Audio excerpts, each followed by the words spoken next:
এই তুমি, নাম কি তোমার? ম্যাম, মাহিন। মাহিন, তুমি কি জানো এই কলেজে সময় মতো ক্লাসে আসা বাধ্যতামূলক? প্রতিদিনই তো লেট করো তুমি। দুঃখিত ম্যাম। আচ্ছা ঠিক আছে, এরকম যেন আর না হয়। রূপা বড়লোক ঘরের একমাত্র মেয়ে, বাবা বিশাল ব্যবসায়ী, মা গৃহিণী। তার মা বাবার স্বপ্ন ছিল সে একদিন টিচার হবে। রূপা সেই স্বপ্ন তাদের বাস্তবে রূপ দিয়েছে। ওর দুজন বন্ধু আছে, একজনের নাম রিমি, আরেকজনের নাম শিফা। অন্যদিকে গরিব ঘরের ছেলে হচ্ছে মাহিন। বাবা মা দুজনেই অসুস্থ, তাই ঘরে একমাত্র ছেলে হিসাবে তার সব কিছু দায়িত্ব। সে অনেক কঠোর পরিশ্রমী, দৈনিক কলেজে গিয়ে ক্লাস করে, আবার কলেজ শেষে রিক্সা চালায়। সে অনেক সৎ। তারও দুজন বন্ধু, একজন রিয়াদ, আরেকজন তামিম। ওরা হচ্ছে মধ্যবিত্ত ফ্যামিলির ছেলে। মাহিমের সততা দেখে ওর সাথে বন্ধুত্ব করেছিল। সিটি কলেজ, সকালের সময়, সকাল 10টা। ক্লাসের দরজার বাইরে হালকা কোলাহল। রূপা ম্যাডাম নতুন জব শুরু করেছেন, মাত্র 3 সপ্তাহ হলো। সবাই জানে উনি সুন্দর, স্মার্ট, স্টাইলিশ, কিন্তু একটু অ্যাটিটিউড আছে। আজ রূপা পরেছে সাদা শাড়ি, সাথে নীল বর্ডার, খোলা চুল, চোখে হালকা কাজল। অসম্ভব সুন্দর লাগতেছে তাকে। ক্লাসে ঢুকে রূপা টেবিলের উপর বই রাখলেন, তারপর চোখ ঘুরালেন ক্লাস জুড়ে। তোমরা সবাই ঠিক মতো এসেছো তো? আজকের ক্লাসে আমি চাই কেউ দেরি করবে না। ঠিক তখনই দরজাটা ধীরে ধীরে খুলে যায়। ঘামে ভেজা এক ছেলে ভেতরে ঢোকে, হাতে পুরনো ব্যাগ, মুখে ক্লান্তির ছাপ। এই যে তুমি, থামো। ক্লাসে এইভাবে ঢোকা যায়? সময় দেখেছো? দুঃখিত ম্যাম, রাস্তা একটু। চুপ। তোমাদের প্রজন্মের কোনো শৃঙ্খলা নেই। আর এই জামাটার অবস্থা কি? এইভাবে কেউ কলেজে আসে? Ma'am sorry. দুঃখিত বললেই হবে না। তুমি যদি সময়, পোশাক, আচরণ এগুলো ঠিক না রাখো, তাহলে শিক্ষিত হওয়ার মানে কি? জি ম্যাম, আমি চেষ্টা করব। বসো। মাহিন যেয়ে ওর বন্ধুর কাছে বসলো।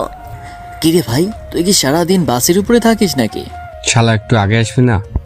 আরে ভাই, কাজ শেষ করতে লেট হয়ে গেছে। এখানে আমার কি দোষ বল? আমি কি ইচ্ছে করে বিয়ে করতেছি নাকি? রূপা আবার বোর্ডে লেখাই মন দেয়, কিন্তু তার চোখে অল্প অস্বস্তি। মনে মনে ভাবেন, এমন ছেলেরা কেন পড়াশোনা করতে আসে বুঝি না। করলে সঠিকভাবে করবে, সময় মতো সব কিছু করবে। ক্লাস শেষ হওয়ার সময় রূপা খাতাগুলো গুছিয়ে নিচ্ছেন। ছেলেটা তখনও পেছনে চুপচাপ বসে আছে, হয়তো অন্যদের মতো তাড়াহুড়ো করে বেরিয়ে যেতে পারছে না। বিকালবেলা, ঢাকার নামি এক এলাকা ধানমন্ডি, 9 নম্বর রোড। চারপাশে দোতলা, 3তলা বাড়ি, লোহার গেট, ফুলে ভর্তি বারান্দা। এরই মধ্যে এক দোতলা বাড়ি, চকচকে নাম ফলকে লেখা রূপা ভিলা। ভিতরে ঢুকলেই বোঝা যায় এ বাড়িতে শৌখিনতা আছে। ড্রয়িং রুমে নরম সোফা, পাশে গ্লাস টেবিলের উপর রাখা দামি ফুলদানি, আর দেওয়ালে ঝুলছে একটা বড় ছবি রূপার, বিশ্ববিদ্যালয়ের কনভোকেশনে তোলা। রূপা তখন ডাইনিং টেবিলের পাশে দাঁড়িয়ে মোবাইল দেখছে, চুল খোলা, হালকা গোলাপি টপ, চোখে বিরক্তির ছাপ। রূপা, খেতে বসবি না? ঠান্ডা হয়ে যাচ্ছে খাবার। মা, একটু পরে আসছি, মাথা ব্যথা করছে। সারাদিন কলেজে গিয়ে এসেও মোবাইল না ছাড়লে ব্যথা করবে। কি এমন দেখছিস ওইটাই? মা, একটু রিল্যাক্স করার সময় পাই না তাই। কলেজের ছাত্ররা এমন বিরক্ত করে, ওদের জ্বালায় কিছু পারি না।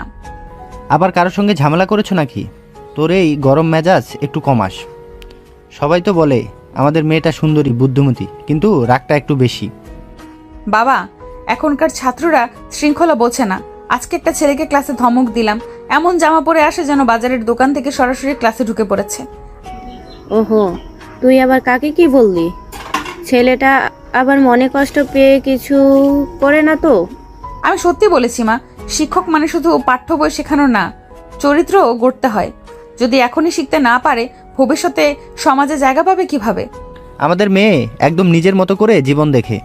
তবে সাবধানে চলিস মা, আজকাল ছেলেমেয়েরা আলাদা রকমের। কখন কে কেমন রিয়্যাক্ট করবে বলা তো যায় না। জানি বাবা, কিন্তু আমি কাউকে অপমান করতে চাইনি, শুধু ঠিক করতে চেয়েছি। রূপা চুপচাপ পানির গ্লাস হাতে নেয়। ঠিক আছে, এখন খেয়ে ফেল। আর কাল বিকেলে রিমি আর শিপা আসবে, তাদের সঙ্গে একটু গল্প করিস। তোদের বন্ধুত্বের কথা শুনে সবাই বলে 3 পড়ি নাকি। হ্যাঁ, ওরা আমার রিলিফ। যতই চাপ থাকুক না কেন জীবনে, ওদের সঙ্গে কথা বললে সবকিছু দূর হয়ে যায়। কাল রাতে আমি এক জায়গায় ডিনারে যাব, তুই চলিস। এক নামী ব্যবসায়ী ছেলে আসবে, খুব ভালো পড়াশোনা করছে, তোকে একবার দেখা দিতে বলেছিল। বাবা, তুমি আবারই শুরু করলে? আমি এখনই এসব ভাবতে চাই না। আমার ক্যারিয়ার ক্লাস সবকিছু শুরু মাত্র। আমি তো জোর করছি না, শুধু ভাবলাম ভালো একটা পরিবার হলে ক্ষতি কি? তুই তো একাই, আমাদের পরে তোর পাশে কেউ থাকুক এটাই চাই। তোর বাবার কথাটা খারাপ না, আমরা তোদের মতো বয়সে সংসার সামলাতাম। মা, সময় বদলেছে। আমি এখন নিজের পরিচয় তৈরি করতে চাই, কারণ নামের নিচে নয়। ঠিক আছে ঠিক আছে, রাগ করিস না। আমাদের মেয়ের মাথা যে নিজের মতো করে চলে এটা তো জানিসই। রূপা মুচকি হেসে চলে গেল। সকালটা তখনও পুরোপুরি জাগেনি। শহরের এক কোণে পুরনো ইটের ঘরটাই ছাদের টিনে বৃষ্টির পুরনো দাগ, আর বাতাসে এক ধরনের গরম ঠান্ডা মিষ্টি ঘ্রাণ। ঘরটার নাম বড় করে বলে বাড়ি হয় না, এক রুম, এক চিলতে বারান্দা, পাশে চুলার জায়গা, আর সেই ছোট্ট ঘরটায়ও একটুকু মমতা ও এমনভাবে ছড়িয়ে আছে, মনে হয় এখানে দুনিয়ার সব সুখ লুকিয়ে আছে। মাইন তখনও ঘুমের ভেতর আধো জাগা। রাতভর রিক্সা চালিয়ে ফিরেছে সে, গায়ে ঘাম, চোখে ক্লান্তি, কিন্তু মুখে শান্ত একটা ভাব। তার মা হাসিনা বেগম তখন চুলার পাশে বসে ভাত বসাচ্ছে। পাশে পুরনো রেডিও মাঝে মাঝে খটখট আওয়াজ দিয়ে একটা পুরনো গান চালাচ্ছে। চলো না ঘুরে আসি অজানা কোনো দ্বীপে। হায় রে আল্লাহ, আমার পোলা আবার ঘুমায়নি ঠিক মতো। কালও তো বললাম একটু কম কাজ কর, শরীর ভাঙ্গে যাবে। আরে মা, কষ্ট না করলে ঘরে হাড়ি চড়বে কেমনে? কালও তো তুমি বলছিলে চাল শেষ হইছে, আজ কলেজে যাওয়ার আগে একটু চাল কিনে আনবো বাজার থেকে। মা হেসে উঠে চুলার ধারে বসে থাকা পুরনো হাঁড়িটা নাড়ালেন। তোমার মতো ছেলেরে আল্লাহ দিক সবাই রে। তুই রিক্সা চালাস, তাও কলেজে পড়িস, আবার ঘরের দায়িত্ব নিছোস। তোর বয়সের ছেলেরা এখন ঘুরে বেড়ায়, প্রেম করে, মোবাইল ধরে বসে থাকে। তুই শুধু আমারে আর তোর বাপরে নিয়েই ভাবিস। মাইন উঠে দাঁড়ালো। প্রেমের টাইম কই মা?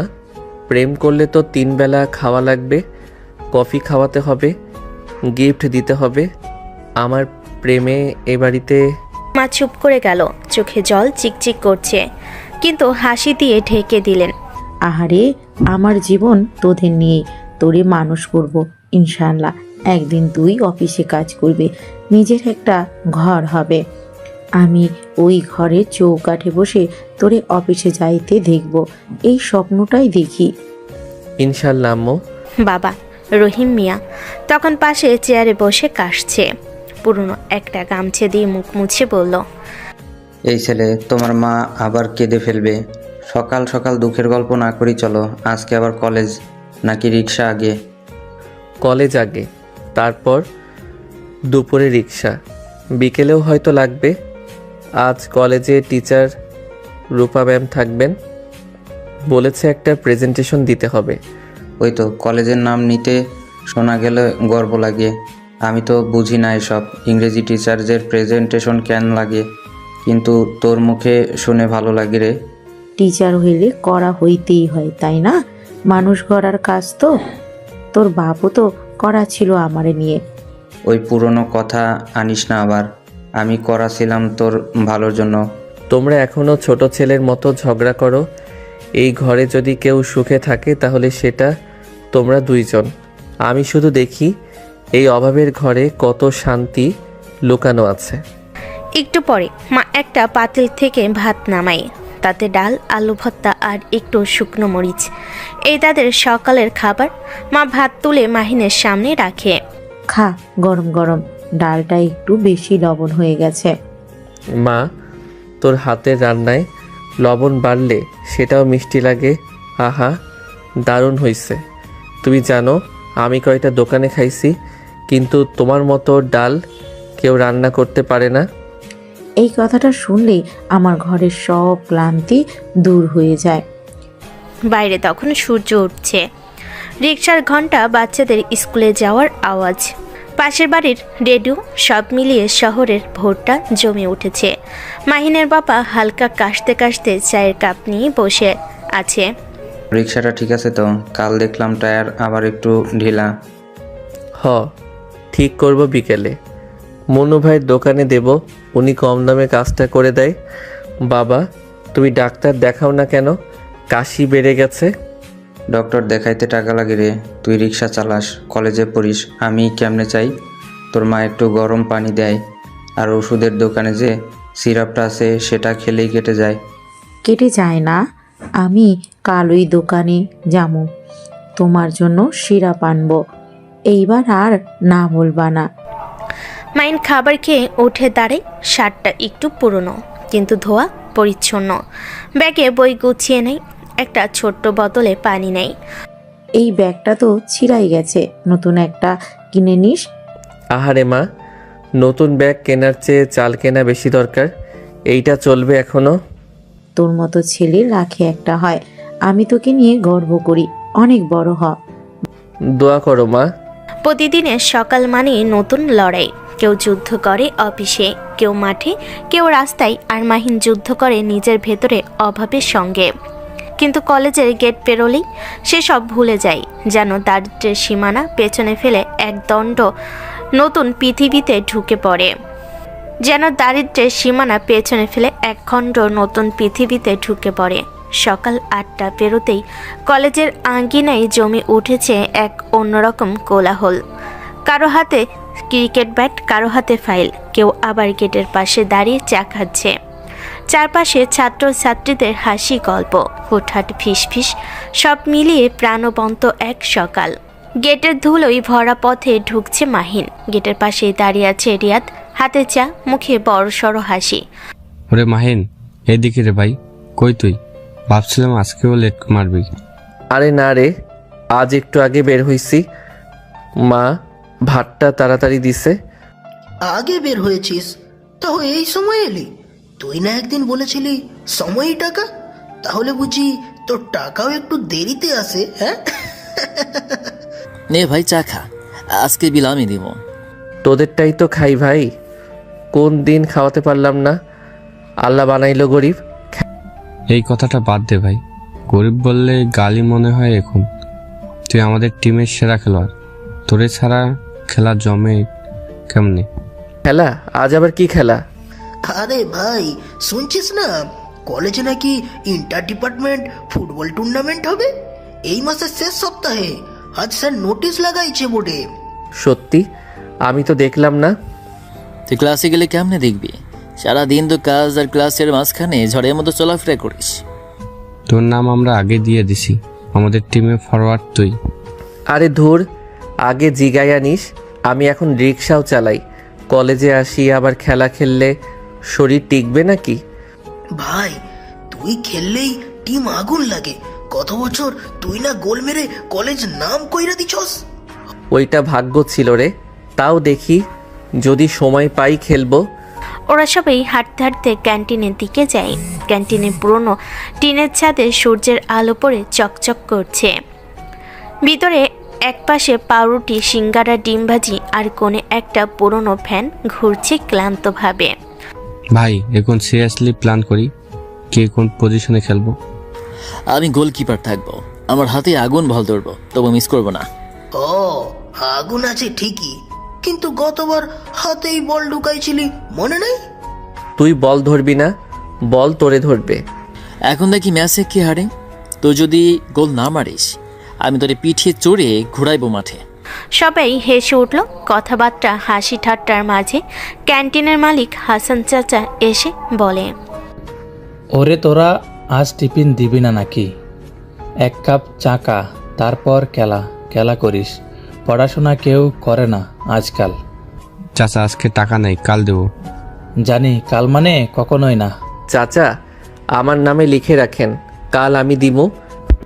তুই দিস না, দিলেও চলবে। তুই ভালো ছেলে রে মাহিন, তোরে আল্লাহ অনেক দিবে। ওরা আবার হাসতে শুরু করে, কিন্তু মাহিনের মুখে হালকা নরম ভাব আসে। সে জানে কাল মানে ওর কাছে সত্যি কাল। সে দেবে, দেরি হলেও দেবে। একটু পর কলেজের ঘন্টা বাজে, সবাই উঠে দাঁড়ায়। চল, আজ রূপা ম্যামের ক্লাস আছে, দেরি হলে কানে ময়লা পরিষ্কার করে দিবেন। রুমা ম্যাম, আসলে সিঙ্গি চোখে আগুন ভাই, কোথায় বজ্রপাত, কিন্তু তবু সবাই ক্লাসে যায়। সবাই হেসে ফেলে। ওরা চারজন হাঁটতে হাঁটতে ক্লাসের দিকে যায়। রাস্তায় ছেলেমেয়েরা হাসছে, কেউ বল ছুটছে, কেউ ক্লাস নোট নিচ্ছে। মাহিনের চোখ ধরা পড়ে কলেজের পুরনো গাছটা, আর ছায়ে বসে সে বহুদিন রিক্সা চালানোর পর একটু বিশ্রাম নিয়েছে। ওরা ক্লাসরুমে ঢোকার আগে ঘন্টা বাজে আবার, কিন্তু রূপা ম্যাম তখনও আসেননি। সবাই আসনে বসে পড়ে। ভাই আজকে যদি ম্যাম খুশি থাকেন আমরা খেলার জন্য ছুটি যাব। আরে উনি খুশি হইলে বরফও আগুন হইব। চুপ কর, চুপ কর, ম্যাম আসতেছে মনে হয়। দরজা খুলে যায়, সবার মুখে নিস্তব্ধতা, আর ভেতরে প্রবেশ করে রূপা ম্যাম, সাদা শাড়ি, গলায় কালো স্কার্ফ। ক্লাসে ঢুকেই এত হইচই কেন? তোমরা কি কলেজে পড়তে আসছো নাকি বাজারে তর্ক করতে? সবাই চুপ। মাহিম মাথা নিচু করে আছে। Communication is not only words, it's attitude. তোমাদের কথা বলার ধরন, পোশাক, চোখের ভঙ্গি সবকিছুই কমিউনিকেশনের অংশ। মাহিন, বলো তো তোমার কাছে কমিউনিকেশন মানে কি? মাহিম হঠাৎ দাঁড়িয়ে যায়, ঘাম জমে কপালে। সবাই তাকিয়ে আছে তার দিকে। ম্যাম, আমার কাছে কমিউনিকেশন মানে একে অপরের কথা বোঝা। যেমন মার সঙ্গে ছেলের সম্পর্কেও কথা কম, কিন্তু বোঝাপড়া বেশি থাকে। ভালো বলছো, বসো। উফ ভাই, আজ তো তুই ইতিহাস লিখলি। এখন যদি ম্যাম মার্কস দেয়, আবেগ দেখে তুই ফুল নম্বর পেয়ে যাবি ভাই। না রে, ম্যাম এখন প্রেমে পড়ে যাবে মনে হয়। সবাই একসাথে হেসে ফেলে। এই হাসিটা থামাও। তোমরা কি সার্কাসে এসেছো? পুরো ক্লাস আবার চুপ। রিয়াদ ঠোঁট কামড়ে ফিসফিস করে, এজন্যই বলি হাসিও এখানে অপরাধ। ক্লাস শেষে ঘন্টা বাজলো। রূপা ম্যাম ব্যাগ গুছিয়ে বেরিয়ে গেলেন। ওরা চারজন তখনই ফিসফিস করা শুরু করলো আবার। ভাই আজকে আবার একটা ইতিহাস হলো। ম্যাম তোকে দেখে একদম থেমে গেল। মনে হয় ম্যাম প্রথমবার কাউরে উত্তর দিতে শুনে সন্তুষ্ট হয়েছে। ভাই, আজকে তোদের সামনে আমার একটা ঘোষণা আছে। আমাদের টিমের নাম হবে ফায়ার 11। ফায়ার মানে তো গরম মাথা ভাই। না, আমাদের আগুনের মতো জেদ। আর মাহিন ভাই হবে আমাদের ক্যাপ্টেন। আমি? না রে, আমি এসব পারি না। তুই রিয়াদ হবি ক্যাপ্টেন। তুই না থাকলে টিমেই থাকবে না ভাই। তোর মতো স্পিরিট সেটা আমাদের কেউ শেখাতে পারে না। আরে হো, কলেজের সব সিনিয়রও তো তোর নাম জানে। ওই ছেলেটা যেই খেলায় গোল হবেই। ভাই আমি তো খেলার মানুষ না, শুধু মাঠে একটু দৌড়াই। দৌড়ানোই তো জীবন ভাই। কেউ দৌড়ে টাকায়, কেউ স্বপ্নে। তুই দুটোই করছিস। চল মাঠে যাই, খালি পায়ে খেললেও একটা ওয়ার্ম আপ দেই। ওরা চারজন মাঠে যায়। বড় মাঠের একপাশে কাকেরা বসে আছে, কয়েকটা ছেলে বল মারছে। মাটিতে রোদ পড়েছে, বাতাসে শুকনা ধোলা। রিয়াদ বলটা পায়ে নিয়ে ছুড়ে দেয় মাহিনের দিকে। মাহিন মুহূর্তেই বলটা ধরে ঘুরে দাঁড়িয়ে তামিমকে পাস দেয়। বল যেন জীবন্ত, ওদের হাসির সঙ্গে নাচছে। গোল দে ভাই, গোল দে। মাহিন লাফিয়ে উঠে বলটাকে কিক মারে। বলটা সরাসরি মাঠের গোলপোস্টে আঘাত করে ফিরে আসে। সবাই হেসে ওঠে। ভাই তুই মানুষ না, রোবট। এইভাবে শট মারে কেউ? তাইলে কালই কোচের কাছে যাই, আমাদের টিমের নাম যা। ভাই কালকে যদি ম্যাচ হয়, এই বলটা দিয়ে খেললে তো গোলের আগে ফেটে যাবে। তাহলে তো গোল দেওয়ার আগেই বিস্ফোরণ। আরে ভাই, এই বলটা তো ওই স্কুল টুর্নামেন্ট থেকে রয়ে গেছে, এতদিন ধরে আছে, এখনো মারা যায় না। মানে এরকম লেজেন্ডারি বল।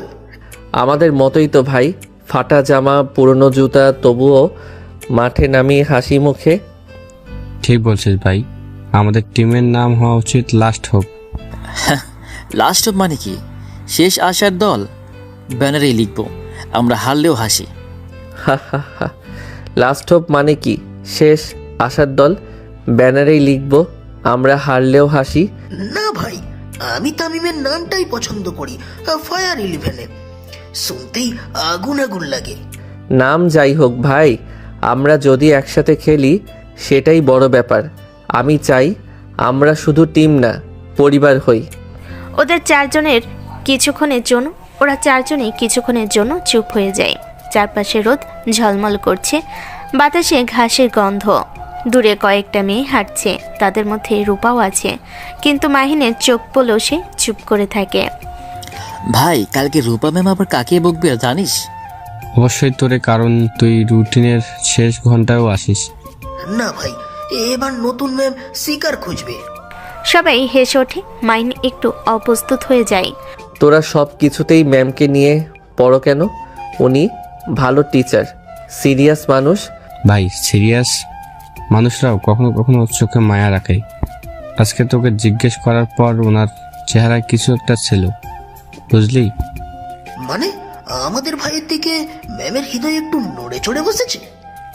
আরে রিক্সা চালিয়ে কথাটা জানলে কি আর এমন করে ডাকতাম। সবাই থেমে যায়। এই কথাটা হাওয়ায় কেমন যেন ভারী হয়ে ঝুলে থাকে। ওরা জানুক বা না জানুক, আমি লজ্জা পাই না। আমি খারাপ কিছু করি না, কাজ মানে কাজ। রিক্সা চালিয়ে যদি আমি মা বাবার মুখে হাসি রাখতে পারি, সেটাই আমার গর্ব। ভাই আমরা জানি তুই আমাদের গর্ব।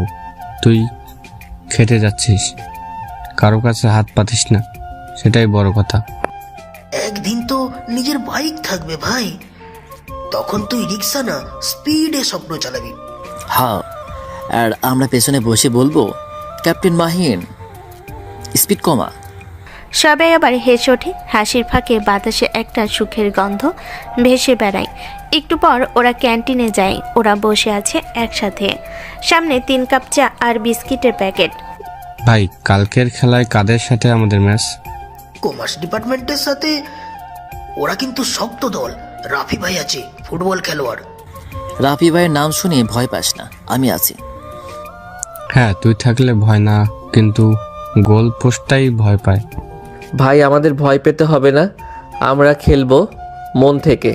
জিতলে ভালো, হারলেও অভিজ্ঞতা পাবো। ভাই তুই সব কথা এমন শান্তভাবে উত্তর দিস কিভাবে? কারণ আমি জানি চিৎকারে জয় হয় না, বিশ্বাসে হয়। ওরা 3 জন কিছুক্ষণ চুপ করে থাকে। ভাই এই চায়ের দোকানে আমাদের অনেক গল্প জমে আছে। কালকে ম্যাচের পর আবার এখানে আসবো, ফলাফল যাই হোক। আর যদি জিতি তখন পুরো ক্যান্টিনে চা খাওয়াবো। আর হারলে? তাহলে রিয়াদ বিল দেবে। সবাই আবারও হেসে ওঠে। হাসির ফাঁকে সূর্যের নরম আলো আসে। কলেজ মাঠের কোণে বাতাসে ধুলা উড়ছে, কি অপরূপ দৃশ্য। ছুটির ঘন্টা বাজলো, ক্লাস শেষ। কলেজের গ্যাংয়ের ছাত্রছাত্রীরা একঝাঁক মধ্যে বেরিয়ে পড়লো। কেউ ক্যান্টিনে, কেউ লাইব্রেরিতে, কেউ মাঠে। ভাই আজকে সরাসরি বাসায় যাবি?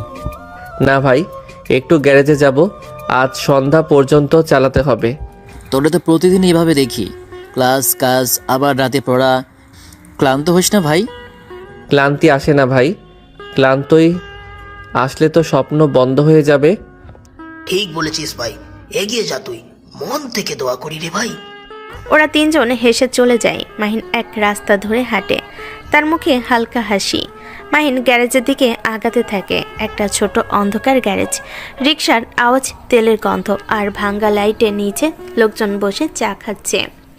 ওই মাহিন, আয় রে, আজ একটু তাড়াতাড়ি আইসস। হ ভাই, আজ ক্লাসটা একটু আগে শেষ হয়েছে, ভাবলাম একটু আগে শুরু করি। ঠিক আছে, এটা নে, তোর রিক্সা ঠিকঠাক আছে, গতকাল তেল দিয়া রাখছি। প্যাডেলটা ঠিক আছে ভাই, একটু শক্ত লাগে। আহা রে, চালালে ঠিক হয়ে যাইবে। আজকে টাউন ঘুরে একটু কাজ কর, সন্ধ্যার পরে ফেরত দিস। ঠিক আছে ভাই, ধন্যবাদ। মাইন তার আপন গতিতে চলতে শুরু করলো। কত মানুষের সাথে দেখা, কেউ সম্পূর্ণ টাকা দেয়, কেউ খুশি হয়ে বাড়িয়ে দেয়, কেউ বা ন্যায্য ভাড়াটুকু দেয় না। দুনিয়ার মানুষ এমনই, কেউ ভালো কেউ মন্দ। সূর্য তখন পশ্চিম আকাশে হেলে পড়েছে। গলির শেষে ছোট্ট টিনের ঘরে এক ছায়াময় নীরবতা। দূরে ভাঙ্গা রাস্তায় একটা রিক্সা ধীরে ধীরে চলে আসছে। রিক্সার হ্যান্ডেল ধরে থাকা ছেলেটার মুখে ঘাম, কপালে ধুলো। রিক্সাটা গ্যারেজের সামনে রেখে সে চেন খুলে ফেলে, হাত মুছে গলা দিয়ে পানি খায়। তারপর ব্যাগটা কাঁধে তুলে ধীরে ধীরে হাঁটতে হাঁটতে নিজের ঘরের দিকে যায়। আজ বেশ ক্লান্ত লাগতেছে। বাবা এত দেরি করলি? মনটা কেমন কাঁপছিল সারাদিন। আজ একটু বেশি সময় লেগে গেল মা, রাস্তায় ট্রাফিক ছিল। তোর মুখটা দেখ, একদম শুকনা হয়ে গেছে। কিছু খাইছিস? না মা, সুযোগ পাইনি। দুপুরে পানি খেয়েই পার হয়েছি। মা তাড়াতাড়ি একটা মাটির গ্লাসে পানি ঢেলে দেয়, সামনে বাড়িয়ে ধরে। এটা খা, তারপর হাত মুখ ধুয়ে আয়, গরম ভাত রেডি আছে। দিন দিন তোর এই কাজের চাপটা বাড়তেছে, আর কত এমন করে চলবে? হ্যাঁ, যতদিন দরকার বাবা, তোমরা তো ভালো থাকো, সেটাই বড় কথা। ভালো থাকবো কি করে? তোকে দেখি দিন দিন কাহিল হইতেছিস। আর শুনলাম আজ কোনো এক লোক তোরে রাস্তায় মেরেছে, তাই না? মাহিন থেমে যায়। মা চমকে উঠে তাকায়। কি বলতেছেন? কে মারছে আমার ছেলেরে? গ্যারেজের মঈন বলছিল এক যাত্রী ভাড়া না দিয়ে বেয়াদবি করছে। মঈন বাধা দিতে হাত তুলছে। মাহিন একটু চুপ করে, তারপরে হেসে ফেলে যেন কিছুই হয়নি। আরে বাবা, এসব রোজকার ঘটনা, আমি কিছু বলিনি। রোজকার ঘটনা মানে কি? মানুষ এমন নিষ্ঠুর হয় কিভাবে রে বাবা? তুই তো শুধু পরিশ্রম করিস। মা কাঁদতে শুরু করে। মাহিন তাড়াতাড়ি কাছে গিয়ে মার কাঁধে হাত রাখে। মা, কাইদো না তো, আমি ঠিক আছি। মানুষ রাগে যা খুশি করে, কিন্তু আমি তো জানি কষ্টকে হার মানালে মন বড় হয়। তুই যতটা ধৈর্য ধরিস আমি অতটা পারি না রে। তোর জায়গায় আমি থাকলে হয়তো মারে জবাব দিতাম। জবাব দিলে শান্তি পাইতাম না বাবা। জানিস, তোরে আমি অনেক ভয় করি। এই অভাবের ভেতরে তুই এমন শান্তভাবে বাঁচিস, মনে হয় একদিন তুই আলোর পথে যাবি। আলো তো এই ঘরেই আছে মা, তোমরা আছো, তোমাদের ভালোবাসা আছে, এর চেয়ে বড় আলো কোথায় পাবো? এই ছেলেটা না বড় মানুষের মতো কথা কয়। তিনজনের মুখে তখন ছোট একটা হাসি। কিছুক্ষণ চুপচাপ। মৃদু বাতাসে কেরোসিন ল্যাম্প দুলছে। চল খেয়ে নে, গরম ভাত, ডাল, আলুর ভর্তা তোর পছন্দের। আহারে, মার হাতের ভর্তা পৃথিবীর সেরা খাবার। তোর মতো খুশি মানুষ দেখি নাই। গরিব হইয়া এমন খুশি। বাবা, গরিব মানে কি অখুশি হওয়া? আমাদের টাকায় কমতি, কিন্তু মন ভরা। এভাবে চলে যাচ্ছে ওদের জীবন, সুন্দর সাবলীলভাবে। খাওয়া শেষ, মা থালা ধুচ্ছে। বাবা বিছানায় শুয়ে পড়েছে। বাইরে হালকা বাতাসে টিনের ছাদ কেঁপে ওঠে। মাহিন মাটিতে পাটি বিছিয়ে বসে। সামনে একটা কেরোসিন ল্যাম্প, আলো কম, কিন্তু সেই আলোতেই তার চোখে একরা স্বপ্ন জ্বলছে। মাহিন বই খুলে বসে, পুরনো পৃষ্ঠাগুলো মলিন, কিন্তু তার হাতে যেন নতুন আলো। সে নিজেই চুপচাপ পড়ে, ঠোঁট নড়ে নড়ে, শব্দহীন উচ্চারণ। আগামী সপ্তাহে পরীক্ষা, ইংরেজি রচনাটা ভালো করে মুখস্থ করতে হবে। পাতা উল্টাতে উল্টাতে মাহিন পড়ছে, honesty is the best policy. আহা, এই কথাটাই তো আমার জীবন। বাইরে ঝিঝি পোকা ডাকছে। ঘরে মা ঢোকে একটা গামছা হাতে নিয়ে। এই পড়ছিস নাকি এখনো? চোখ তো ঝাপসা হয়ে যাবে বাবা, একটু বিশ্রাম নে। না মা, আর একটু পড়ি, পরীক্ষা সামনে। ভালো রেজাল্ট করলে হয়তো বৃত্তি পাবো, তারপর তোমাদের কষ্টটা কিছুটা কমবে। তুই শুধু আমাদের কথা ভাবিস, নিজের কথা কই ভাবিস না। আমি তো তোমাদের মাঝেই আছি মা, নিজের কিছু আলাদা নেই। মা চুপ করে ছেলের মাথায় গামছা রাখে, ঘাম মুছে দেয়। আল্লাহ তোকে অনেক বড় করুক বাবা। মা চলে গেলে মাহিন আবারও বই চোখ রাখে। তার চোখে আলোর প্রতিফলন, ঠোঁটে নরম হাসি। ধীরে ধীরে ল্যাম্পের আলো নিভে আসে। মাহিন চোখ ঘষে বই বন্ধ করে শুয়ে পড়ে। বাইরে চাঁদের আলো জানালা দিয়ে ঢোকে, যেন নিঃশব্দে আশীর্বাদ দিচ্ছে। সকালে আলতো আলো ফুটছে, মোরগ ডাকে। পাশের ঘরে হাঁড়িতে পানি ফুটছে। টিনের চালে টুপটাপ শিশির পড়ছে। মা এসে দরজার পাশে দাঁড়ায়, ছেলেকে দেখে। মাহিন, উঠ বাবা, সকাল হইয়া গেছে, আজ কলেজে যাবি না? মাহিন আদো ঘুমে চোখ মেলে। উঠতেছি মা, 5 মিনিট দে। তোর এই 5 মিনিট মানে অর্ধ ঘন্টা। উঠ, না হলে আবার লেট হইবি। মা, তুই আমার অ্যালার্ম ঘড়ি। আর তুই আমার একমাত্র দুশ্চিন্তা। মা পানির গামলাতেই মাহিন মুখ ধোয়। ঠান্ডা পানি গায়ে লাগতেই একটু কুকড়ে ওঠে। আহ, কি ঠান্ডা পানি রে মা। গরম করতে পারি নাই বাবা, কয়লার চুলা নেভে নাই এখনো। ঠিক আছে মা, ঠান্ডা পানি ভালো, মনটা ফ্রেশ লাগে। এই রুটিটা নে, দুপুরে কলেজে খেয়ে নিস। তুমি কিছু খাওনি? আমি খেয়ে নিব পরে, তুই এখন চল। দোয়া করো মা, আল্লাহ তোকে হেফাজত করুক বাবা। কলেজের মাঠে ভোরের আলো ছড়িয়ে পড়েছে, চারিদিক হালকা কুয়াশা, মাঠে কচি ঘাসে শিশির। গেটে ঢুকছে মাহিন, ব্যাগ ঝোলানো, গায়ে পরিষ্কার হলো পুরনো জামা, চোখে আত্মবিশ্বাস, ঠোঁটে হাসি। দূর থেকে রিয়াদ হাত নেড়ে ডাকছে, এইদিকে আয় ভাই। আরে মাহিন, আজ কিন্তু তুই বেশ স্মার্ট লাগতেছিস। কোনো প্রেমিকা আসতেছে নাকি? প্রেমিকা না বেটা, প্রেমিকা পাস কোন জায়গা দিয়া? তোমার চোখ গেছে তাই বন্ধু এমন লাগতেছে। আরে তাই নাকি ভাই? সবাই হেসে ওঠে, মাহিনও হেসে কাঁধে হাত রাখে তানজিলের। তোমরা বন্ধুরা না থাকলে আমি হয়তো হাসতেই পারতাম না। ওই রিক্সা চালানোর কাজের পরও তুই যেভাবে এনার্জেটিক থাকিস, আমাদের শেখা উচিত তোর থেকে। কাজ মানে কষ্ট না ভাই, কাজ মানে দায়িত্ব। আমি ওটা করেই খাই, তাই ওটাই আমার গর্ব। সবাই চুপ করে, মুহূর্তের জন্য নীরবতা নামে। তারপর তামিম পরিবেশ হালকা করতে বলে, আজ বিকেলে ফুটবল ম্যাচ আছে, তুই আসবি তো? গ্যারেজে কাজ থাকলে আসতে পারবো না ভাই, তবে শেষ হলে অবশ্যই মাঠে যাব। না, তুই না এলে টিমই হারবে। তুই গোল না খেলে খেলার মজাই নাই। দেখি রে, চেষ্টা করব। এখন মাহিন ক্লাস করছে, সামনে শিক্ষক ব্ল্যাকবোর্ডে সূত্র লিখছেন। সে মনোযোগ দিয়ে শুনছে আর খাতায় টুকে নিচ্ছে। পাশের বন্ধুরা মাঝে মাঝে চুপি চুপি হাসছে, কিন্তু বন্ধুদের কেউ কেউ তা খেতে চায়, কেউ গল্পে মেতে ওঠে। কিন্তু মাহিন চুপচাপ ব্যাগ কাঁধে নেয়, কলেজ গেটের পাশে দাঁড়িয়ে এক মুহূর্ত। মাহিনের মনে তখনও কাজের তাগিদ। একটা বৃদ্ধা মানুষ উঠছে আর তার রিকশায় কেউ বাজারে ব্যাগ দিচ্ছে, কেউ স্কুল থেকে নামছে।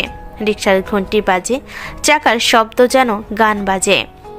সেই গান কেবল সে শোনে, ঘাম ঝরে, তবু তার মুখে একটা শান্তি, কারণ সে জানে এই কষ্টটাই তার স্বপ্নের সিঁড়ি। কাজ শেষে বাসে চলে আসে, বাসে খাওয়া দাওয়া করে বিকালে মাঠে যায়, কারণ আজকে খেলা।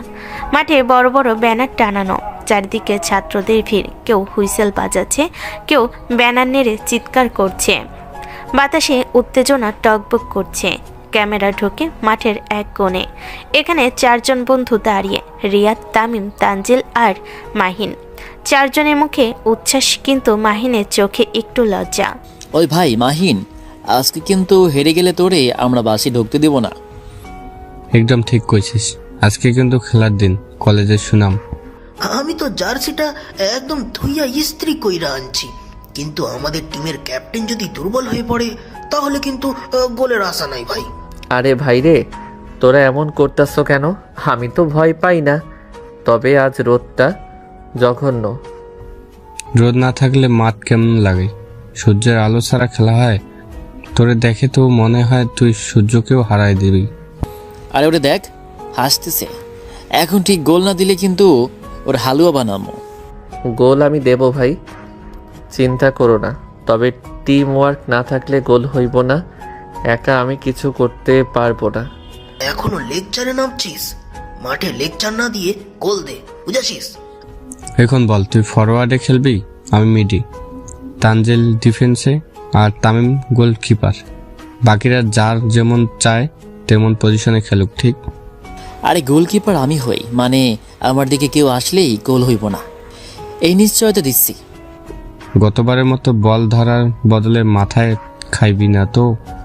চুপ কর, ওটা দুর্ঘটনা ছিল, বলটা বাঘ খাইছিল, বুঝছিস? সবাই হেসে ওঠে।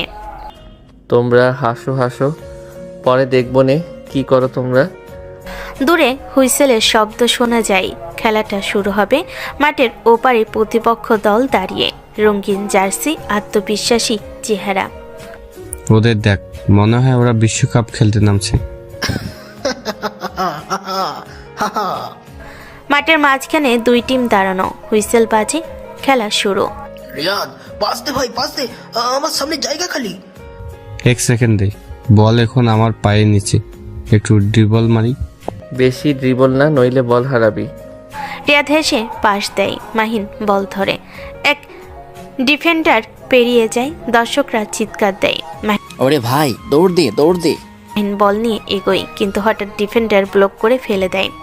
ফাউল? রেফারি এটা স্পষ্ট ফাউল। রেফারি হুইসেল বাজিয়ে ফ্রি কিক দেয়, সবাই একসাথে চিৎকার করে ওঠে। মাহিন উঠে পড়ে, হাঁটু মুছে হাসে। কিছু না ভাই, আমি ঠিক আছি। এটা তো খেলারই অংশ। ভাই তুই কেমন মানুষ, সবাই রাগ করে আর তুই হেসে উঠে পড়িস।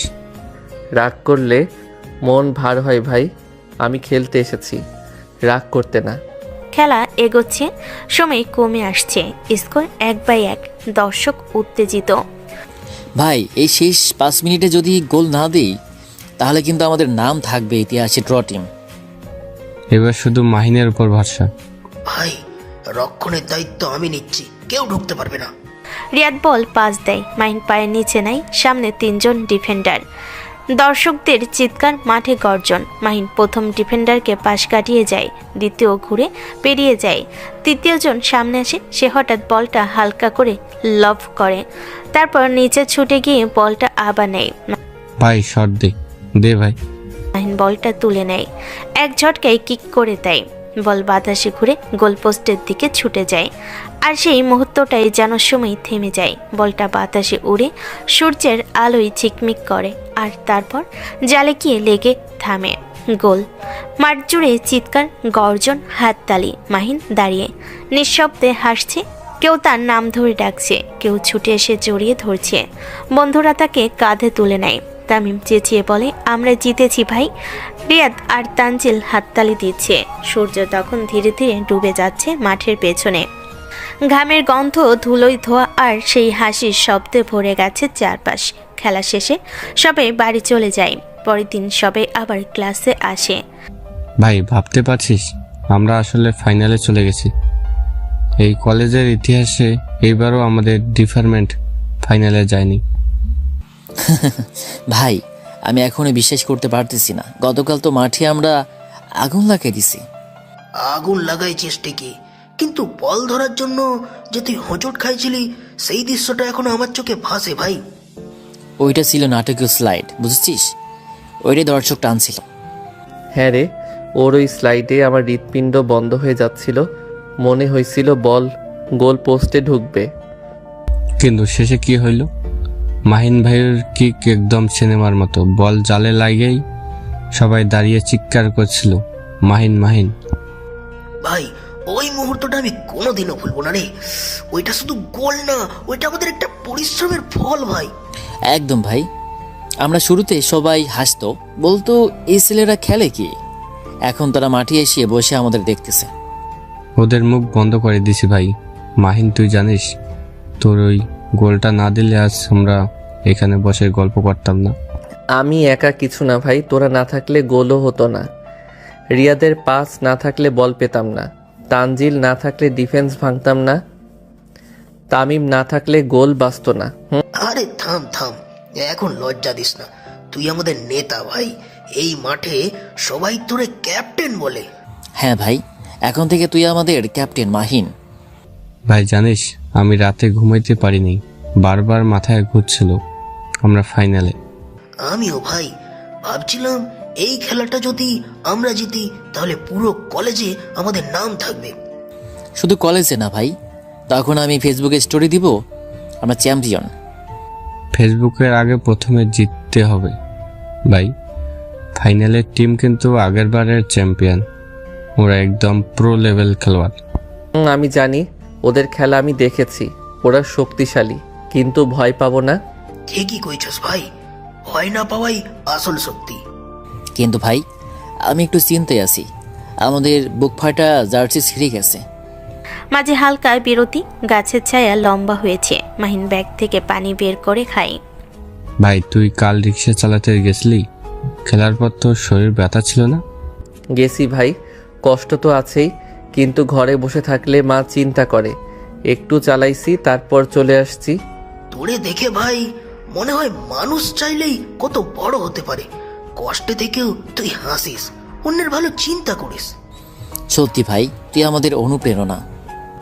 আরে ছাইরা দে ভাই, এসব বড় কথা বলিস না। আমি শুধু আমার কাজটা করি, আর কাজ করতে ভালো লাগে। এই মন নিয়েই তুই মাঠে জিতিস ভাই। ফাইনালে দেখবি আমরা সবাই আগুন হব। ইনশাল্লাহ জিতবই ভাই, কলেজের ইতিহাস আমরাই লিখব। ইনশাল্লাহ ভাই। এখন সবাই উঠি, চল ক্লাস করে বাসায় চলে যাব। হ্যাঁ হ্যাঁ চল। দরজা খুলতেই প্রবেশ করে রূপার প্রিয় বান্ধবী রিমি আর শিফা। দুজনেই উজ্জ্বল ঝলমলে, একদম শহুরে মেয়ে, হাতে উপহার, মুখে খুশি। আরে ম্যাডাম, আজ এমন মুখ করে বসে আছো কেন? তোমার বাড়িতে ঢুকে তো মনে হচ্ছে কেউ মারা গেছে। হ্যাঁ, সকালে দেখলাম তুমি ক্লাসে আগুনের মতো রেগেছিলে।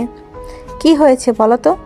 কিছু না, শুধু ক্লাসের কিছু ছাত্র আছে যারা সময়ের মূল্য বোঝে না, ওদের কথাই ভাবি, আর আমি সেজন্যই রেগে গিয়েছিলাম।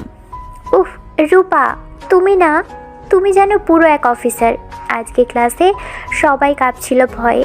আমি তো দূর থেকে দেখছিলাম, তুমি যেভাবে তাকিয়েছিলে মনে হয় ওদের অর্ধেক ছেলেপিলের হার্টবিট বন্ধই হয়ে গিয়েছিল।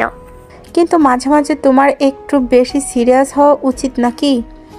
কলেজ তো শুধু পড়াশোনার জায়গা না, অনেক সময় মানুষকে বোঝারও জায়গা। ওহ, এখন আমাদের শিফা ম্যাডাম মানবিকতা পড়াবে? মুখে হাসি, সবাই হেসে ওঠে। না, সত্যি বলছি রূপা, তুমি অনেক ভালো শিক্ষক, সবাই জানে। কিন্তু তুমি কখনো কখনো এত কঠোর হয়ে যাও যে ছাত্ররা তোমার কাছে কিছু বলতে ভয় পায়। ভালো লাগা আর ভয় পাওয়া দুটোই শ্রদ্ধার অংশ শিফা। আমি চাই ওরা আমার সামনে দায়িত্ব বুঝে কথা বলুক। কিন্তু যদি কখনো তোমার ওই কঠোর মুখটা নরম হয়ে যায়, তাহলে হয়তো কেউ তোমার কাছ থেকে আরও শেখার সাহস পেত। হয়তো, কিন্তু আমি যেমন তেমনই থাকতে পছন্দ করি। তুমি কি কখনো নিজের ছাত্রদের দিকে মন দিয়ে দেখো? মানে কে কেমন মানুষ, কেমন জীবনযাপন করে, সেটা জানার চেষ্টা করো? না, সব সময় না। আমি শুধু তাদের ফলাফল দেখি, উপস্থিতি দেখি, আচরণ দেখি, কিন্তু ওদের জীবনের ভেতরের গল্পগুলো হয়তো দেখি না। তাই তো বলি, মাঝে মাঝে তোমার চোখে শুধু বইয়ের পাতার মানুষগুলো ধরা পড়ে, জীবনের পাতাগুলো না। দরজা ঠেলে ঢোকে, মুখটা ক্লান্ত, জামাটা ঘামে ভেজা, হাতে রিকশার চাবি, পকেটে সামান্য ভাড়া, চোখে কেমন একটুখানি অবসাদ। মা, আমি আসছি। আসছো বাবা? কইছিলাম আজ অনেক লেট হয়েছে, কিছু খাইছো? না মা, খাইনি। ক্যান্টিনে যাবো ভাবছিলাম, কিন্তু আজকে টাকাটা ঠিকঠাক হাতে আসে নাই।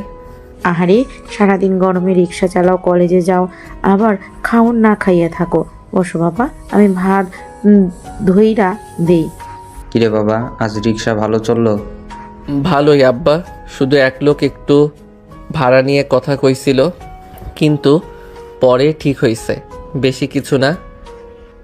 মানুষের সহ্য করতে হয়, দুনিয়া এখন টাকার দুনিয়া, কিন্তু সবসময় মন ভালো রাখতে হয়। জানি আব্বা। আপনি কেমন আছেন? কাশি কেমন? একই আছে বাবা, কাশলে মনে হয় বুক ফুইল্লা যাইব, কিন্তু এখন ঠিক আছি। তোর মা সকালে থেকে লবণ গরম পানি কইরা দিছে, সেইটাই গড়গড়া দিছি, একটু আরাম পাইছি। এইটারে তুই আরাম কো? 3 দিন ধরে কাশি থামতেছে না, তারপরও কাজ করতে চাও। আমি কইলাম না রেস্ট নাও? তাই কলেজ মাঠটা যেন আজ উৎসবের মাঠ, চারিদিকে banner, final match, class 12 science বনাম আর্টস বিভাগ। মাঠের পাশে দোকান বসেছে, কেউ ভাজা বাদাম বিক্রি করছে, কেউ ঠান্ডা লাচ্ছি, ছাত্ররা উল্লাসে মতোয়ারা। গ্যালারিতে মেয়েরাও বসেছে, তাদের মধ্যে রূপা, রিমি আর শিফা তিনজনে উপস্থিত, যেন আলাদা আলো ফেলে দিয়েছে চারপাশে। এই ভাই, আজকে যদি হেরে যাই আমি কলেজে, মুখ দেখাবো না। হারবো কেন? আমাদের দলে মাহিন আছে রে, 1 গোল দিলেই পুরো গ্যালারি ফাটবে। তবে ভাই, চাপ অনেক। আজকে তো ম্যাডাম রূপাও আসছে নাকি? তুই দেখি খবর রাখোস ভালোই। রূপা ম্যাডাম আসছে মানে এখন মাহিনের সামনে একটু বাড়তি দর্শক চাপ। চুপ কর পাগল, ওর নাম নে না সামনে। তোমরা আবার কি ষড়যন্ত্র করতেছো? কিছু না ভাই, রূপা ম্যাডাম আসছে এই খবর দিয়েছি। ও আচ্ছা, থাক, ম্যাডাম দেখুক খেলা, আমাদের কাজ মাঠে ভালো খেলা। এই হচ্ছে আমাদের ক্যাপ্টেন, একটু টেনশন করে না ভাই। মাইকে বলতেছে ভদ্রমহিলা ও ভদ্রলোকগণ, আজকের দিনটা আমাদের কলেজের জন্য এক বিশেষ দিন।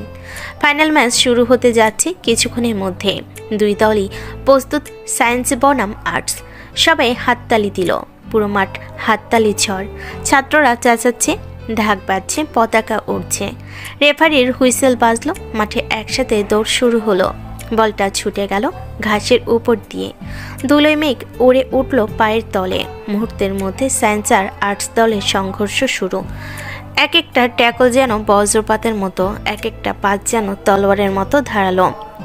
মাঠে শব্দের বুটের আওয়াজ, বলের ধাক্কা, দর্শকদের গর্জন সব একসাথে মিলেমিশে যেন এক রণক্ষেত্র।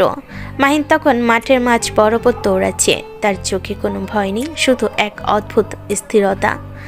মাটিতে রোদ পড়েছে, ঘামের ফোঁটা চোখে ঢুকছে, তবু সে দৌড় থামাচ্ছে না। তার শরীরে ক্লান্তি নেই, যেন পুরো কলেজের আশা তার পায়ের নিচে বাধা। প্রথমার্ধে কোনো দলই গোল পেল না। প্রতিপক্ষ শক্ত, তাদের ডিফেন্স অটল, পাশগুলো নিখুঁত। মাহিন থামছে না। প্রতিটা আক্রমণ, প্রতিটা ট্যাকল, প্রতিটা শট সে নিজের জীবনের মতো লড়ে যাচ্ছে। এ যেন খেলা শুধু ট্রফির জন্য না, বরং নিজের অস্তিত্বের লড়াই। গ্যালারিতে তখন সূর্য নেমে যাচ্ছে ধীরে ধীরে। মেয়েরা স্কার্ফ দিয়ে মুখ মুছছে, ছেলেরা গলা ফাটিয়ে চেঁচাচ্ছে। মাইকে ঘোষণা আসছে, স্কোর এখনো 0-0। ম্যাচের দ্বিতীয়ার্ধ শুরু হতে যাচ্ছে। দ্বিতীয়ার্ধ শুরু হতেই খেলার আগুন লেগে গেল। প্রতিপক্ষের আক্রমণ এখন আগের চেয়ে তীব্র। একের পর এক শট, গোলপোস্টের পাশে বল গিয়ে বেরিয়ে যাচ্ছে। সায়েন্সের ডিফেন্স ভেঙে পড়ার উপক্রম, কিন্তু তখনই এক কোণে বলটা মাহিনের পায়ে আসে। মুহূর্তের মধ্যেই মাঠ নিস্তব্ধ। সবাই তাকিয়ে আছে। সে নিজের দলের হাফ থেকে বল নিয়ে দৌড় শুরু করে। পেছনে দুজন ডিফেন্ডার, সামনে একজন মিডফিল্ডার ছুটে আসছে। বলটাকে বাম দিকে ঠেলে এক ডিফেন্ডারকে পাশ কাটায়। দ্বিতীয়জন সামনে এলো। সে এক মুহূর্তে ডান দিকে ঘুরে আবার বল ফিরিয়ে বাম দিকে। পুরো গ্যালারি গর্জন উঠল, মাহিন, মাহিন। রূপা বসে আছে গ্যালারির এক কোণে। তার চোখে সেই মুহূর্তের এক অজানা বিস্ময়। সে যেন প্রথমবার দেখছে গরিব ছেলেটা, যাকে সে একদিন অপমান করেছিল, আজ মাঠে এক যোদ্ধা হয়ে দাঁড়িয়ে আছে।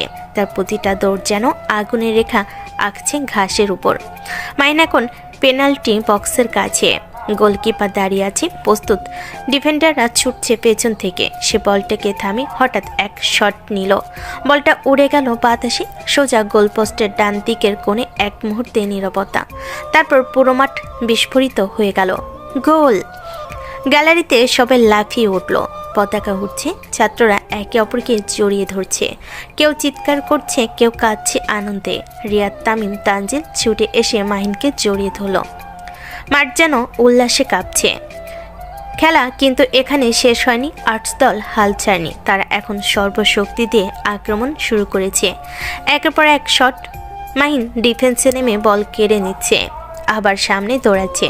তার জার্সি এখন ঘামে ভিজে গেছে, হাঁপাচ্ছে, কিন্তু তার চোখে সেই আগুন এখনো জ্বলছে, সমী করাচ্ছে। শেষ মিনিট চলছে, স্কোর 1/0। রেফারি বাঁশি বাজানোর অপেক্ষা করছে। দর্শকের গলা শুকিয়ে তাকিয়ে আছে মাঠের দিকে। আর্টস দল শেষ মুহূর্তে কর্নার পেল। পুরো মাঠ নিস্তব্ধ। বলটা আকাশে উঠল। সবাই লাফ দিল। একটা ধাক্কা, এক টান, তারপর বলটা মাহিনের পায়ে এসে পড়ল। সে এক মুহূর্ত নষ্ট করলো না, সোজা লং পাস দিল সামনে। আর সেই পাস দিয়ে বলটা ছুটে গেল সময়ের শেষের দিকে। রেফারির শেষ বাঁশি বাজালেন। মাঠ তখন বিস্ফোরিত। Science champion, science champion. বন্ধুরা মাহিনকে কাঁধে তুলে নিল। ধুলো উড়ছে, হাসির শব্দে আকাশ কাঁপছে। কেউ পতাকা ঘোরাচ্ছে, কেউ কাঁদছে আনন্দে। কোচ এসে ছেলেদের জড়িয়ে ধরেছে। মাইকে ঘোষণা আসছে, ফাইনাল ম্যাচের সেরা খেলোয়াড় মাহিন। আরে মাইরি রে, আজকে তোরে কেমন লাগছে বলতো? আমার তো বুকের ভেতর এখনো ধপধপ করছে রে ভাই। ভাবছিলাম ওই গোলটা যাবে না, কিন্তু যেভাবে মারলি, হায় আল্লাহ, পুরো মাঠ চুপ। ভাই, আমি তো নিজেও ভাবছিলাম গোলটা ঢুকবে না, কিন্তু যেই দেখি গোল পোস্ট খালি, একবারেই লাগাই দিলাম। পরে আর কিছু মনে নাই, শুধু শুনলাম গ্যালারি ফাটতেছে। দোস্ত, আমি তো শেষ দিকে ভয় পাইছিলাম রে। ওই কর্নারটা আল্লাহ জানে যদি ঢুকতো। তোর এই ক্লিয়ারেন্স না থাকলে আজকে সব শেষ। ভাই জানোস, আজকে খেলাটার সময় মনে হচ্ছিল সব কিছু থেমে গেছে, শুধু বল আর আমি। আমার কানে কিছুই আসতেছিল না। মনে হয়েছিল আমি যদি এখন না পারি, আর কোনোদিন পারবো না। আর পারবি না মানে? তুই তো আজকে কলেজের নাম উজ্জ্বল করেছিস। শিক্ষকরা গ্যালারি থেকে তালি দিচ্ছিল, আমি চোখে দেখেছি। ওই স্যার কামাল পর্যন্ত উঠে দাঁড়িয়ে দিছে। ভাই বিশ্বাস কর, এই মাটিতে আমি এত আনন্দ কোনোদিন পাই নাই। যখন বাঁশি বাজলো মনে হইল পুরো পৃথিবী থেমে গেছে। ওই মুহূর্তটা মনে আছে, বাঁশি বাজলো, আমরা সবাই একসাথে ইয়া ইয়া চিৎকার দিলাম। আল্লাহ, আমার গলায় এখনো ব্যথা রে ভাই। ভাই আমি একটা কথা বলি, আমরা যদি আজকে হেরেও যেতাম তাও এত খুশি থাকতাম না যতটা এখন গর্ব লাগতেছে। এই জয়টা আমাদের পরিশ্রমের ফল। কেউ তো আমাদের ফেভারিট ভাবেনি, মনে করছিল সায়েন্সের ছেলেরা ফুটবল পারে না, আর সবাই দেখলো পারে, খুব ভালোই পারে। হ্যাঁ ভাই, এই মাঠেই আমি অনেকবার পড়েছি, অনেকবার ঠকেছি, কেউ বিশ্বাস করেনি। আজকে শুধু মনে হইতেছে সব কষ্ট সার্থক হইছে। আরে না না, শুনে চোখে পানি আসতেছে। তোরে দেখি কষ্টের কবি হইয়া গেছিস রে। দোস্ত কবিতা বাদ দে, আগে চল কলেজের সামনে আইসক্রিম খাই। আজকে আমি দিমু চ্যাম্পিয়ন আইসক্রিম। আরে আইসক্রিম তো খাবই, কিন্তু আগে একটা ছবি। সন্ধ্যা নামছে ধীরে ধীরে, গ্রামের দিকে বাতাসের ধুলা আর মাটির গন্ধ। মাহিন দরজা ঠেলে ঘরে ঢোকে, ঘামে ভেজা জামা, কাঁধে ব্যাগ ঝুলে আছে, কিন্তু মুখে হাসি ফুটে আছে। মা, আব্বু, আজকে আমরা চ্যাম্পিয়ন হইছি। কলেজে সবাই পাগল হয়ে গেছে। আলহামদুলিল্লাহ, তাই নাকি মা? তাইলে তো আমার ছেলেটা আজ বের হয়েছে। খেলাটা কেমন হইল রে? তুই কেমন খেলি? ভালোই খেলেছি মা, একটা গোলও দিছি। সবাই চিৎকার করতেছিল।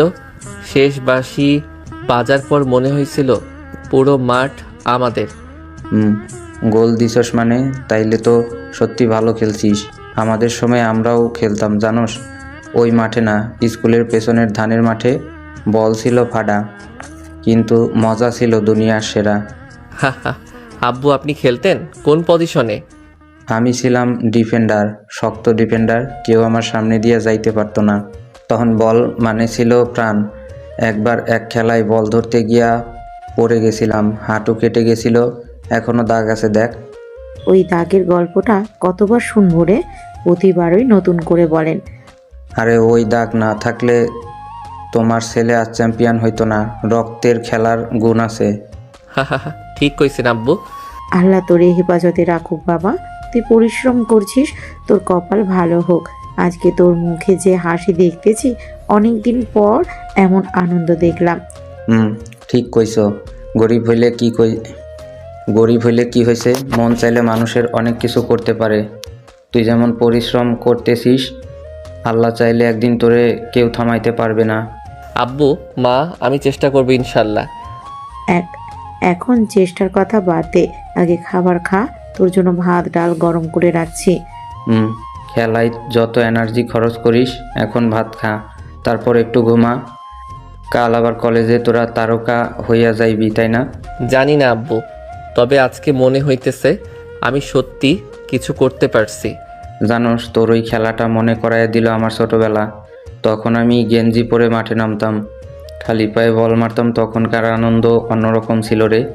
এখন দেখি তোরা কলেজে খেলিস, গোল করিস, মনে হয় সময় কত বদলাইছে। সময় বদলাইছে ঠিকই, কিন্তু খেলাটার মজা ঠিক একই রকম আছে আব্বু। মাঠে নামলে সব কিছু ভুলে যাই। তাই বুঝি আজকে হাসি থামতেছে না? তোর চোখ মুখে যে আনন্দ দেখতেছি, মনে হইতেছে আজকে ঈদ। আজকে সত্যি ভালো লাগতেছে মা।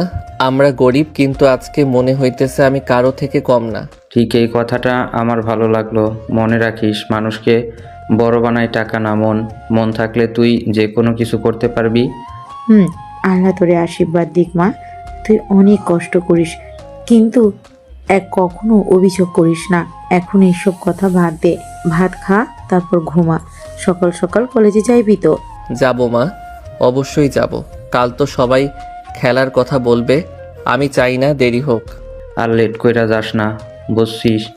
আহারে, রিক্সা টানিস, খেলা খেলিস, পড়াশুনো করিস, সব একসাথে। তুই যে কেমন করে সব সামলাইস আল্লাহ জানে। মা, কখনো কষ্ট হয়, কিন্তু তোমার মুখের দিকে তাকালেই মনে হয় সব ঠিক হয়ে যাবে। আহারে, তোর মতো ছেলের মা হইয়া গর্ব লাগে আমার। অন্যদিকে রূপা ওরা তিনজন ফুচকা খেয়ে বের হয়েছে। ফুচকা খেয়ে ওরা মার্কেটের দিকে রওনা শুরু করেছে। এই রূপা, ওই যে সামনের দোকানে গোলাপি শাড়ি দেখছিস, একদম তোর জন্যে বানানো। এই গরমে শাড়ি পরবো আমি? দূর, শাড়ি পরলেই লাগে যেন বুড়ি হয়ে গেছি। বুড়ি তুই হবি না, কিন্তু এই কথাটা শুনে শাড়িও রেগে গেছে এখন। তোর কেমন জানিস? তুই এমন করে বলবি, তারপর ওই শাড়ি কিনে ফেলবি। দেখ রিমি, আমি কিছু কিনি মানে সেটা ট্রেন্ড হয়, তাই ভাবলাম চিন্তা করে কিনতে হয়, বুঝলি? আহা, তুই এখন ট্রেন্ড সেটার। তুই সব কিছুতে পারফেকশন খুঁজিস রে রূপা। জীবনে যদি সবাই তো পারফেক্ট হতো। আমার কাছে যতটুকু পারি সুন্দর করে রাখা মানেই সুখ।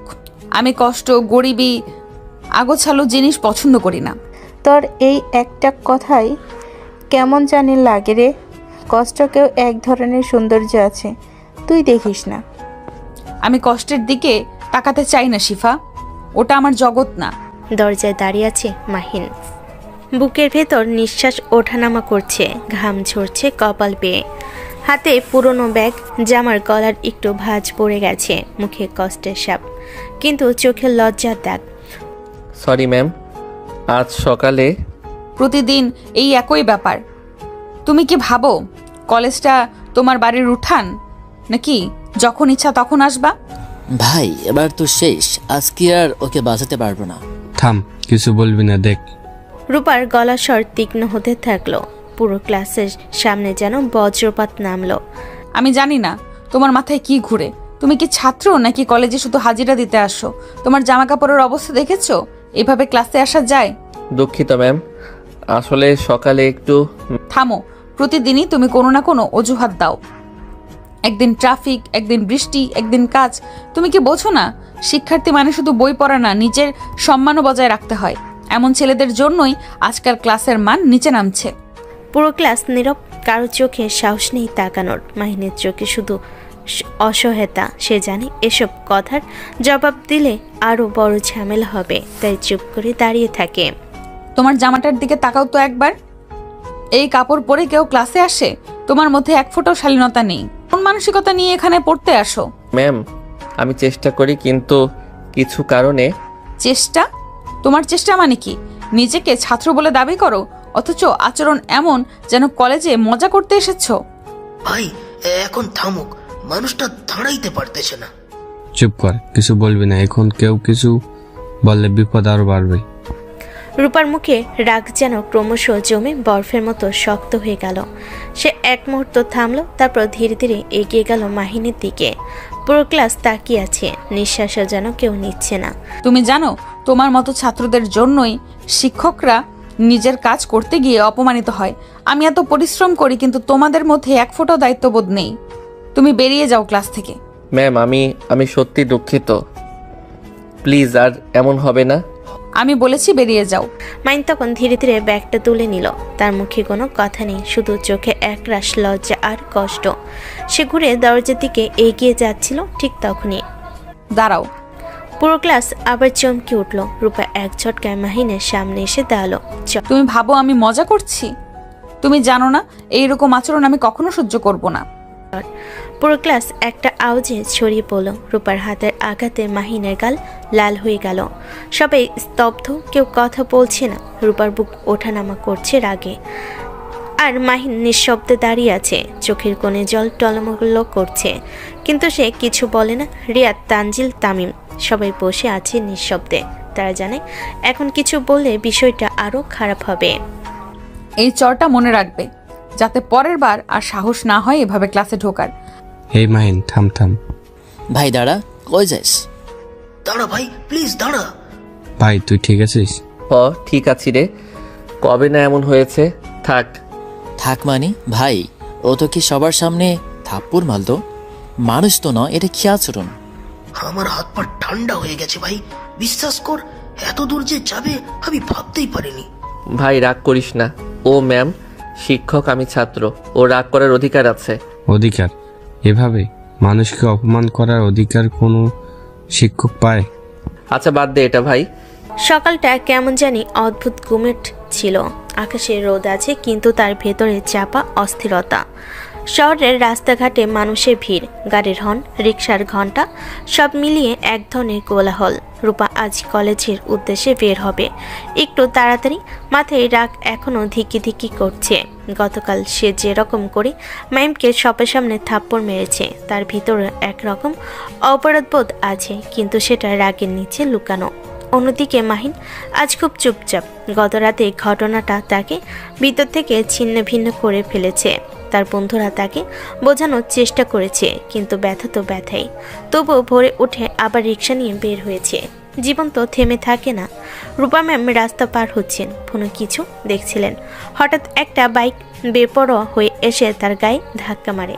তিনি রাস্তার উপর ছিটকে পড়েন। হাতের ফোন উড়ে গিয়ে দূরে পড়ে ঘাড়ের পাশে, আর কপাল কেটে রক্ত বের হয়। লোকজন চিৎকার শুরু করে, আরে আপার মাথায় লেগেছে। বাইক কারটা পালাইতেছে ধর ধর। কেউ পানি দেয়। রূপা যন্ত্রণায় চোখ খুলতে পারছে না। আমি উঠতে পারছি না। মাহিন রিক্সা নিয়ে রাস্তা দিয়ে আসছিল। সামনে ভিড় দেখে রিক্সা থামে। নেমে গিয়ে জিজ্ঞেস করে, কি হয়েছে ভাই, কে আঘাত পাইছে? লোকজন সরে দাঁড়াতে সে দেখে মাটিতে পড়ে আছে রূপা ম্যাম। তার মুখের রং ফ্যাকাশে, মাথা থেকে রক্ত ঝরছে। সে দৌড়ে যায়। ম্যাম, আপনি শুনতে পারতেছেন? ম্যাম। রূপা ম্যাম দুর্বল চোখে তাকানোর চেষ্টা করে। আমি খুব ব্যথা পাচ্ছি, আমার মাথা ঘুরছে। মাহিমের পুরো শরীর শিউরে ওঠে। কেউ ভিডিও করবেন না দয়া করে, অ্যাম্বুলেন্স ডাকেন।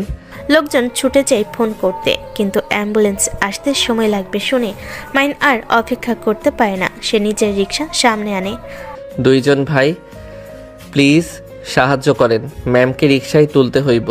দুজন লোক এগিয়ে আসে। তারা অত্যন্ত সাবধানে রূপা ম্যামকে তুলে রিক্সায় বসায়। ম্যাম, আপনি চিন্তা করবেন না, আমি আসি, কিছু হইবে না। মাইন যেন নিজের সব শক্তি দিয়ে প্যাডেল টিপছিল, আর তার মনে একটাই কথা, ম্যামকে বাঁচতেই হইব যেভাবেই হোক। বাতাসে রিক্সার চাকা শস্য শব্দ করছে। রূপা মাঝে মাঝে কাঁপছে, চোখ বন্ধ হয়ে আসছে। ম্যাম, চোখ বন্ধ করবেন না। আমার খুব কষ্ট হচ্ছে। আর একটু প্লিজ, ধৈর্য রাখেন। সিগন্যাল লাল, কিন্তু মাহিন থামে না। মাহিন চিৎকার করে জরুরি পথ ছাড়েন। মানুষ পথ খুলে দেয়। রিক্সা এভাবে ছুটে চলে, আরও দ্রুত, আরও মরিয়া হয়ে। কিছুক্ষণ পর হসপিটালে নিয়ে যায়। আপনি কি তার নিকট যান? জি, মানে না ম্যাডাম, আমি রাস্তায় পাইছি, রক্ত পড়তেছিল তাই এনেছি। ঠিক আছে, আপনার নাম লিখে দিন। হাত কাঁপতে কাঁপতে মাহিন ফর্ম পূরণ করে। রূপাকে ধীরে ধীরে আইসোলেট রুমে নেওয়া হয়। মাহিন পাশে পড়ে থাকা রূপার ফোনটি হাতে তুলে নেয়। স্ক্রিন ভাঙ্গা, শুধু স্ক্রিনে আসে আম্মু কলিং। মাহিন ভয় কাপা হাতে কল রিসিভ করে। মাহিন, হ্যালো রূপা, কই আছো মা? ফোন ধরো না কেন? আন্টি, আমি ওনার ছাত্র, আমার নাম মাহিন। ছাত্র? রূপা কোথায়, কি হয়েছে? আন্টি প্লিজ শান্ত থাকবেন, উনি অ্যাক্সিডেন্ট করছেন, বাইক ধাক্কা দিছে, আমি হাসপাতালে এনেছি। হায় আল্লাহ, কোন হাসপাতালে বাবা? আমার মেয়ের কি কিছু হয়েছে? সিটি কেয়ার হাসপাতাল আন্টি, ডাক্তাররা স্ক্যান করছে, রক্ত পড়ছিল, কিন্তু উনি অজ্ঞান ছিলেন কিছুক্ষণ। বাবা, তুমি ওরে নিয়ে আসছো? আল্লাহ তোমার হাজার গুণ ভালো করুক। তুমি থাকলে আমার মেয়ের জানটা বাঁচবে। আন্টি আপনারা আইসেন, আমি সামনে আছি ওনার পাশে। একটু দাঁড়াইয়া থাকো বাবা, আমি আসতেছি। ডাক্তারের সাথে কথা বলা শুরু করলো, এবং সে বলল ডাক্তারকে যে তার ফ্যামিলির লোকজন আসতেছে, এবং বলল সে চলে যাবে। কেন? উনি আমার ম্যাম, ওনার পরিবারের সামনে গেলে উনি হয়তো লজ্জা পাবেন, আর যদি জানেন কে হাসপাতালে দিয়ে এসেছে তাহলে উনি অস্বস্তি বোধ করবেন। তুমি ভালো মানুষ ছেলে, মন পরিষ্কার থাকে তোমার। ঠিক আছে, তুমি যদি যেতে চাও যাও, তবে যার আগে রিসেপশনে নাম লিখে যেও, যেন পরিবারের লোকেরা চাইলে তোমাকে খুঁজে পায়। জি ডাক্তার। কিন্তু হঠাৎ করিডোরের বাইরে হো হো করা আওয়াজ শোনা গেল। গাড়ির দরজা বন্ধ হওয়ার শব্দ, মেয়ের নাম ধরে কাঁদা কণ্ঠ।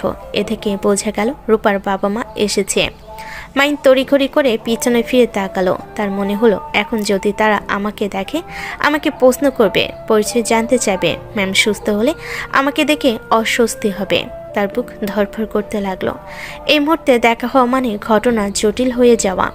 সে দ্রুত রিসেপশনের দিকে হাঁটা শুরু করলো। হাঁটার ভেতর একটা তাড়াহুড়ো, একটা ব্যথা, একটা ভয়, সব মিলে এক অনুভূতি।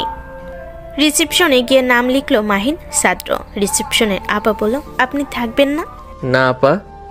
হাসপাতালে দরজায় ফিরে শরতে হাওয়া তার মুখে লাগে, কিন্তু সে বুঝতে পারছিল না এই হাওয়া স্বস্তি না দুঃখের। হাসপাতালে রাত কখনোই পুরো রাত নয়, সেখানে সবসময় একটা অদৃশ্য শব্দ লেগে থাকে। সাইলেন্স থাকলেও সেই সাইলেন্সের ভেতরেই থাকে মানুষের হাঁপ ধরা নিঃশ্বাস, নার্সের স্যান্ডেলের শব্দ, অক্সিজেন সিলিন্ডারের হালকা শীষ আওয়াজ, আর দূরে কারোর বিলাপ। এমনই একটা রাত। রূপা তখনও বেডে শুয়ে, মাথায় ব্যান্ডেজ, স্যালিনের সুচ হাতে শিরায় ঢুকে আছে। জ্ঞান ফিরেছে আধা ঘন্টা হলো, কিন্তু পুরোপুরি পরিষ্কার না, মনে হচ্ছে স্বপ্নের ভেতর ঘুরে বেড়াচ্ছে। মা চেয়ারে বসে রূপার হাত ধরে আছেন, বাবা বসে আছেন, কিন্তু একটা প্রশ্ন তার মনে ঘুরছেই থামছে না। রাস্তায় আওয়াজ, ব্রেক থামার ঘোড়া, কেউ তাকে ডেকেছিল। একটা কণ্ঠ, ম্যাম আমি আছি, কিছু হবে না। বাবা, আমাকে কে হসপিটালে আনলো? বাবা একটু থমকে গেলেন, মা মাথা তুললেন, চোখে উদ্বেগ। তোর কোনো ছাত্র সম্ভবত ফোন দিয়েছে, ফোনে শুধু বললো আন্টি এসে যান, তারপর আর কথা বলিনি। আমার ছাত্র? হ্যাঁ, নার্স বলেছে ছেলেটা তোকে রাস্তায় পড়ে থাকতে দেখে তুলে এনেছে, স্ট্রেচারে তুলে দিয়েছে, তারপর বলেছে পরিবার আসবে, আমি যাই, এই বলে চলে গেছে। এভাবেই চলো। তারপরের দিন রূপাকে চেক আপ করার জন্য নিচে যেতে হলো। হুইল চেয়ারে বসে ধীরে ধীরে রূপাকে নিয়ে যাওয়া হচ্ছে। চাকা ঘুরছে টুপটুপ করে। হাসপাতালের করিডোরে দুপাশে অন্য রোগীদের হাহাকার, ডাক্তারদের ফিসফাস, চাওয়ালার ডাকে মিলেমিশে একটা ভয় ও দুঃখের বিস্ফোরণী তৈরি হচ্ছে। রূপার চোখ কিন্তু একটা জায়গায়, রিসেপশন ডেস্ক। সেখানে লাল মোটা খাতা রাখা, সেখানে সেই নাম লেখা। সে নামই আজ তার পৃথিবীর সবচেয়ে বড় রহস্য। রূপা হাতের আঙ্গুল চেপে ধরে চোখ কেঁপে ওঠে, শরীরে অজানা ভয়, অনিশ্চয়তা সব মিলেমিশে একটা ঝড় বইছে হৃদয়ের ভেতর। আপা, কালকে আমার মেয়েকে যিনি হাসপাতালে এনেছিলেন, আপনি বলেছিলেন রেজিস্টারে তার নাম আছে। রিসেপশনিস্ট মাথা নেড়ে বলেন, জি স্যার, উনি তাড়াহুড়ো করে চলে গেছেন, তবে নাম সময় সব লিখে গেছেন। আপা, আমি কি নামটা দেখতে পারি? এই নেন, এটাই সেদিনের এন্ট্রি। পরিচয়, ছাত্র, যাকে এনেছেন রূপা ইসলাম। সময় 8:52। এটা দেখে রূপার চোখ বড় হয়ে গেল। মাথার ভেতর যেন কেউ শব্দগুলো হাতুড়ি দিয়ে ঢুকছে। মাহিনী কাল ক্লাসে যাওয়ার উপর রাগ, যাকে সবার সামনে অপমান, যাকে চড় মারা, যার চোখে কান্না, সেই ছেলেটাই তাকে বাঁচাতে নিজের জীবন ঝুঁকি নিয়েছে। আর সেদিন এত অহংকারে তাকে তুচ্ছ করেছিল। রূপা হাত দিয়ে মুখ ঢেকে ফেলল, চোখ বেয়ে টপ টপ করে পানি পড়ছে, শরীর পুরো কাঁপছে, শ্বাস কাঁপছে। মা, কি হলো, ব্যথা করছে? মা, ও আমার ছাত্র, আমি ওকে খুব কষ্ট দিছি, কিন্তু সে আমাকে বাঁচিয়েছে। এই নামটা কি তোর চেনা? জি বাবা, খুব। তুই তাকে চিনিস তো? কেমন ছেলে? ভালো মা, খুব ভালো। এত যে অপমানের পরেও আমাকে রাস্তায় ফেলে রেখে যায়নি, সে সাধারণ কেউ না। ঠিক বলছিস। আচ্ছা, এখন চেক আপ করতে চল, তারপর রেস্ট নে, সুস্থ হয়ে বাসায় চল, তারপর ওকে খুঁজিস। একটা দুর্ঘটনা মানুষকে কতভাবে বদলে দিতে পারে তার রূপা এখন প্রতিটা নিঃশ্বাসে বুঝতে পারছে। হাসপাতাল থেকে বাসে ফিরে আসার পর তার ভেতর অদ্ভুত নীরবতা তৈরি হয়েছে, যেন তার জীবনের কোনো এক অদৃশ্য ছায়া হাত বাড়িয়ে তাকে নতুন কিছু বুঝিয়ে দিতে চাইছে, কিন্তু সে এখনও সেই ছায়াকে ধরতে পারছে না। দুর্ঘটনার পর হালকা ব্যথা আছে, ডাক্তারের পরামর্শ অনুযায়ী বিশ্রাম চলছে, কিন্তু শান্তি নেই। মাথার ভেতর বারবার একটা নাম বাজছে, মাহিন। রূপার ভেতর যেন ঢেউ উঠে গেল, হাজার প্রশ্ন একসাথে মাথা ধাক্কা দিচ্ছে। এই ছেলেটি কি আমার স্টুডেন্ট মাহিন? তাহলে সে আমাকে বাঁচালো কেন? কিছু না বলে চলে গেল। আমি তো ওকে অনেক কষ্ট দিয়েছি। একটা দীর্ঘ নিঃশ্বাস ফেলে রূপা উঠে বসে। তার মা পাশে ঘর থেকে জিজ্ঞেস করে, মা, রূপা ওষুধ খাইছিস? ডাক্তার বলছিল 2টা বাদ দিবি না। হ্যাঁ মা, খাইছি। তোকে দেখে আজকাল চুপচাপ কেমন আছিস রে? একটু ব্যথা আছে, তবে আসলে শরীরের ব্যথা না, মাথায় একটু চাপ লাগছে। দুর্ঘটনা হইলে এমন হয় 3-4 দিন গেলেই ঠিক হয়ে যাবে। অন্যদিকে মাহিন কলেজে যাচ্ছে না। মাহিন, কলেজে যাবি না? আজকে না, মাথা ধরছে। 3 দিন ধরে তো মাথা ধরেছে শুনতেছি। কি হয়েছে বল? কিছু না, বাসায় থাকি। কারোর সাথে ঝামেলা করেছিস নাকি কেউ কিছু বলেছে? আমাকে বললে আমি বুঝতে পারবো। না মা, কেউ কিছু বলে নাই। আমি একটু বাইরে যাই। কোথায়? কই যামো? পাশের মোড়ে যামো। মাহিন বাইরে বের হয়, কিন্তু রিক্সা নিয়ে না, সে হাঁটতে থাকে। পরের দিন রূপা জেদ করে কলেজে আসে। মাথা এখনো ভার, কিন্তু সে আসবে, কারণ সে কাউকে খুঁজছে। ও ভাবছিল মাহিন নিশ্চয়ই আজ ক্লাসে থাকবে। ওকে দেখে হয়তো একটু হাসবে, না হয় হয়তো চুপচাপ বই খুলে বসে থাকবে। আগের মতো লেট করবে কিনা সেটাও রূপার মাথায় চলছিল। কিন্তু ক্লাসে ঢুকেই ও থমকে গেল। মাহিনের বেঞ্চটা খালি, পুরো খালি। যে ছেলেটা প্রতিদিন লেট করে এলো আসতো, আজ নেই। ও ভাবলো হয়তো পরে আসবে, কিন্তু না। পুরো ক্লাস শেষ হয়ে গেল, শিক্ষার্থীরা বেরিয়ে গেল, মাহিন আসে না। রূপা বসে রইল, চোখ বারবার চলে যাচ্ছে সেই বেঞ্চের দিকে। ও বুঝে গেল এটা সাধারণ উপস্থিতি না। তারপরও খোঁজ নিতে পারলো। অনেকদিন যাবৎ থেকে কলেজে আসছে না। এরপর মাহিনের বন্ধুদের সাথে দেখা হলো। তামিম, একটু কথা ছিল। জি ম্যাডাম, বলেন। মাহিনও কয়েকদিন ধরে ক্লাসে আসে না। তোমরা তো ওর খুব ঘনিষ্ঠ, কোনো সমস্যা হয়েছে নাকি? সত্যি বলতে ম্যাডাম, আমরাও ঠিক বুঝতেছি না। মানে তোমরা নাকি কালকের ওর বাসায় যাবে?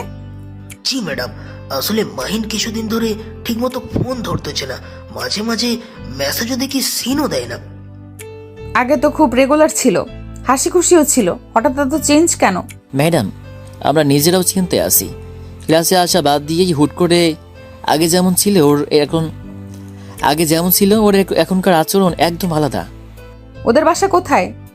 ব্রাহ্মণখোলা কলেজ থেকে আধা কিলোর মতো হবে, খুব দূর না। ও আচ্ছা আচ্ছা, ঠিক আছে, তাহলে তোমরা আমাকে জানিও। আপনি ভয় পাবেন না ম্যাডাম, যা অবস্থা আমরা জানার চেষ্টা করব। জানো, আমি গতকালই রিসেপশনে ওর নাম দেখেছি। তিনজনই থমকে গেল। রিসেপশনে? কোন রিসেপশন ম্যাডাম? হসপিটালের। তোমরা তো জানো আমি সেদিন অ্যাক্সিডেন্ট করেছিলাম। যে ছেলেটা আমাকে রাস্তায় থেকে তুলেছিল, হসপিটালে এনে রেখে গেছে। আমি ওকে চিনতে পারিনি, কিন্তু রিসেপশনে লেখা দেখলাম পেশেন্ট অ্যাডমিটেড বাই মাহিন। তখনই মাথায় ঝলক দিয়ে উঠল তোমাদের বন্ধু মাহিন।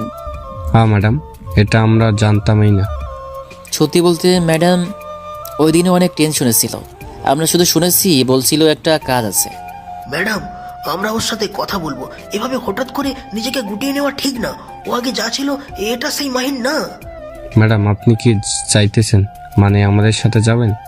আমি যাব কিনা জানি না, শিক্ষক হিসেবে যাওয়া ঠিক হবে কিনা, আবার না গেলে মনও মানছে না, কারণ ছেলেটা আমার জন্য, মানে মানুষের জন্য এত কিছু করেছে। ম্যাডাম, আপনি চাইলে একটু দূর থেকে থাকেন। আমরা আগে কথা বলি, যা অবস্থা বুঝি আপনাকে জানাবো, তারপর গেলে যাবেন। ঠিক আছে, কিন্তু তোমরা আজই খবর দেবে অবশ্যই। ওর এমন আচরণ নিয়ে আমি সত্যিই চিন্তায় আছি। অবশ্যই ম্যাডাম। আর একটা কথা। জি ম্যাডাম। মাহিন যেন না ভাবে আমি রাগ করেছি বা তাকে দোষ দিচ্ছি। বলবা আমি শুধু জানতে চাই সে ভালো আছে কিনা। ঠিক আছে ম্যাডাম, আমরা ওকে একটা কথাও বেশি বলবো না, শুধু জানবো কেন এত চুপ হয়ে গেছে। তোমরা ভালো বন্ধু। আচ্ছা, আমি স্টাফ রুমে যাব, খবর পেলে জানাবো। জি ম্যাডাম, টেনশন করবেন না, আমরা আছি। কলেজের শেষ বেল, চারিদিক গরমে থমথমে। রূপা ক্লাস থেকে বের হই তামিম, রিয়াদ আর তানজির থেকে দূরে হাত নাড়ল। ওরা ধীরে ধীরে এগিয়ে এলো। তামিমের কাঁধে ব্যাগ ঝুলছে অগোছলভাবে, আর রিয়াদের চোখে সেই চিরচেনা টেনশনের ছাপ। তানজির চুপচাপ, কিন্তু তার চুপচাপ থাকাটাই সবচেয়ে বেশি সন্দেহের জায়গায়, কারণ সে সাধারণত সবচেয়ে বেশি কথা বলে। রূপা ওদের দেখে থামলো। ওদের তিনজনকে দেখে মনে হচ্ছিল কোনো জরুরি খবর দিতে এসেছে। তোমরা ঠিক করছো আজকের মধ্যে যাবে, তাই তো? হ্যাঁ ম্যাডাম, আজ কি যাইতেছি। আর দেরি করলে আর চলবে না। ছেলেটা কিভাবে আছে তাও জানি না। ছেলেটাকে পাওয়াই যায় না। এখন গিয়ে বলবো যে লুকোচুরি খেলা বন্ধ করেন। ঠিক আছে ম্যাডাম, আমরা বলবো। ম্যাডাম, ধৈরা আইসা জিজ্ঞেস দিচ্ছে, তাই খবর নিতে আসছি। হ্যাঁ। আরে পাগল, এভাবে বলবি না, কথাটা নরম ভাবে বলবি। না ম্যাডাম, আমরা বুঝতেছি, সিরিয়াসলি নিয়েছি, আপনি চিন্তা করবেন না। ওরা তিনজন রূপাকে সালাম দিল এবং কলেজের মূল ফটক দিয়ে বের হয়ে গেল। রূপা ওদের যেতে যেতে দেখলো, তারপর ধীরে ধীরে ঘুরে স্টাফ রুমের দিকে হাঁটতে লাগলো। কিন্তু তার মনটা ঠিক সেখানে থাকে না, মন চায় মাহিনের দিকে। 3 বন্ধু কলেজ থেকে বের হয়ে হালকা আওয়াজে বাস স্ট্যান্ডের দিকে হাঁটতে লাগলো। রাস্তার ধুলো, রোদের গরম আর ভ্যাবসা পরিবেশ সব মিলে এক ধরনের ক্লান্তি তৈরি করে। কিন্তু ওদের তিনজনের মাথায় এখন শুধু একটাই প্রশ্ন, মাহিন আসলে কেন কলেজে আসে না? মাহিন আসলে কেন কলেজে আসে না? ওরা আগে কখনো এমন দেখেনি যে মাহিন একদম যোগাযোগ বন্ধ করে দেবে। সে সাধারণত হাসি খুশি ফ্রেন্ডলি কথা বলতে ভালোবাসে, কিন্তু এখন সে পুরো হারিয়ে গেছে নিজের ভেতরে। দোস্ত, তোরা কি বুঝতেছিস কিছুই না। এতদিন ক্লাস করছি, একদিনও বলে নাই যে কোনো প্রবলেম আছে। হঠাৎ করে মানুষ এভাবে ঘটাইয়া যায়। আমি তো ভাবতেছি হতেই পারে ওর ভাষায় চাপ আছে বা কোনো পার্সোনাল ইস্যু, কিন্তু যাই হোক আমাদেরকে তো কমপক্ষে জানাতে পারতো। আর একটা কথা বলি। বল। ম্যাডাম যে কথা বললো, হাসপাতালে আমাকে যে নিয়ে গেছে, রিসেপশনে নাম দেখেছি মাহিন, এইটা তো শুনে আমারই শরীর কাঁপছিল। আমরা যে দিনের অ্যাক্সিডেন্টের পর ওকে দেখলাম টেনশনে, সেটাই আসলে ওই ঘটনার জন্য ছিল। ওরা তিনজন রিকশায় উঠে বসলো। রিকশা ধীরে ধীরে চলতে লাগলো। রাস্তার ধারে দোকানগুলো বন্ধ হয়ে যাচ্ছে, গরম কমতে শুরু করেছে। দোস্ত, আমি ভাবতেছি আমরা গেলে মাহিন কি আমাদের সামনে খুলে বলবে? নাইলে তো বলবেই না, ও নিজের বেশি দমাইয়া রাখে। আর এই ঘটনার পরে যে রীতিমতো পালাইতে চাচ্ছে। একটা ব্যাপার ভাবছি। কি? ম্যাডামকে হাসপাতালে পৌঁছে দিয়ে চলে গেছে, কিন্তু ম্যাডামকে জানাই নাই। এর মানে কি জানোস? কি? সে চায় না ম্যাডাম তাকে কিছু মনে করুক, অথচ সে রাখেই নাই, নিজেকে লাইনের বাইরে রেখে গেছে। মানে সে মনে করে ম্যাডাম তাকে গুরুত্ব দিবেন না, অথচ আজ ম্যাডামই আমাদের পাঠাইছে ওর খোঁজ নিতে। দোস্ত, ব্যাপারটা রসিকতা না, কিন্তু কেমন জানি লাগছে। ম্যাডাম আজকে যতটা চিন্তা দেখাইলো, মনে হয় সত্যি কেয়ার করে। ওরা সবাই মাহিনের পাশে গেল। সবাই জানতে চাইলো কি হচ্ছে। আরে কিছু হয়নি, এমনিতেই কালকে থেকে যাব ইনশাআল্লাহ। তাহলে এতদিন আসিস নাই কেন? আর ওই দিনের ঘটনা ভুলে যা। ম্যাম তোকে সবার সামনে অপমান করছে, আর তুই যে ম্যামকে বাঁচিয়েছিস সেটা তো আমাদের বললি না। ম্যামই আজকে জোর করে বাড়িতে পাঠাইছে। আমাদের ইচ্ছে ছিল কালকে আসবো। হ্যাঁ ভাই, সত্যি কথা বলতেছি, ম্যামই আজকে জোর করে পাঠাইছে। কি বলতেছস? সে এত ভালো হইল কবে থেকে? তার ভিতর দয়া মায়া উদয় হইছে। আরে শোন, আমার একটু যাইতে হবে, বুঝছস? তাড়াতাড়ি বাসায় যাইতে হবে। হ্যাঁ আচ্ছা মামা, যা তোরা, সমস্যা নাই। আমি কালকে থেকে আসবো ইনশাল্লাহ। আর শোনাইলি তাতে তো মাথা নষ্ট। আচ্ছা মামা, তাহলে উঠলাম। পরের দিন সকালবেলা ওদিকে কলেজ ফটকের বাইরে দাঁড়িয়ে আছে মাহিন। কাঁধে ব্যাগ, হাত কাঁপছে, গলা শুকিয়ে গেছে। যে মেয়েটাকে সেদিন সে বাঁচিয়েছিল, যে ভয়ে সে ধাক্কায় সে কলেজে আসেই বন্ধ করে দিয়েছিল, আজ সেই তার সামনে দাঁড়াবে। সে বুক চাপড়ে নিজেকে বলে, যা হবার হবে, পালাবি না। ধীরে ধীরে ভিতরে ঢুকলো। অন্যদিকে রূপাও স্টাফ রুম থেকে বের হয়ে আসলো, হাতে কাগজ নেই অফিসের। সে দূর থেকে খেয়াল করলো মাহিন আসতেছে। আস্তে আস্তে কাছে যেতে শুরু করলো। মাহিন অন্যদিকে তাকিয়ে থেকে হাঁটছে, তাই সে দেখতে পারতেছে না যে ম্যাম তার সামনে দিকে আগাচ্ছে। মাহিন দাঁড়াও, তুমি জি ম্যাম বলেন। এতদিন কলেজে আসোনি কেন? কই গেছিলা? কোথাও যাইনি ম্যাম, ওই টুকটাক একটু ব্যস্ত ছিলাম আর কি। ব্যস্ত ছিলা নাকি এমনিতেই আসো নাই, নাকি এড়িয়ে যাওয়ার চেষ্টা করতেছো সবকিছু? না না ম্যাম, আমি এড়াই নাই, সত্যি বলতেছি। তাহলে তুমি আমাকে হসপিটালে দিয়ে আসার পর ওখানে থাকোনি কেন? আমাকে বলে আসোনি কেন? একটা মানুষের জীবন বাঁচিয়েছে, কিন্তু তাকে বলে আসাটা কি ভুল? ম্যাম আমি চাইনি আপনি জানুন, আপনাকে জানাতে চাইনি আমি। কেন আমাকে জানাতে চাওনি কেন? কি সমস্যা? আমি জানাতে চাইনি কারণ আপনি ভাববেন যে আমি আপনাকে দেখানোর জন্য এসব করতেছি। তুমি এতটা নির্দয় ভাবো আমাকে? না না ম্যাম, ওরকম কিছু না। আমি আসলে আপনাকে জানাতে চাইনি এমনিতেই। আপনি ছোট হয়ে যাবেন। আমার মতো ছেলে যদি সুস্থ হয়ে ওঠার পর পাশে দেখেন। আমি 3 দিন ধরে তোমাকে পাগলের মতো খুঁজতেছি, সব জায়গায় সবখানে। আমার জ্ঞান ফেরার পরে আমি সর্বপ্রথম যে মানুষটাকে দেখতে চাইছি, সে মানুষটা হচ্ছে তুমি। এমন একটা প্রশ্ন, কে আমাকে বাঁচিয়েছে? কে এত সাহস করে আমার পাশে ছিল আর তুমি তুমি কি করলে? তুমি চোরের মতো পালিয়ে আসলে।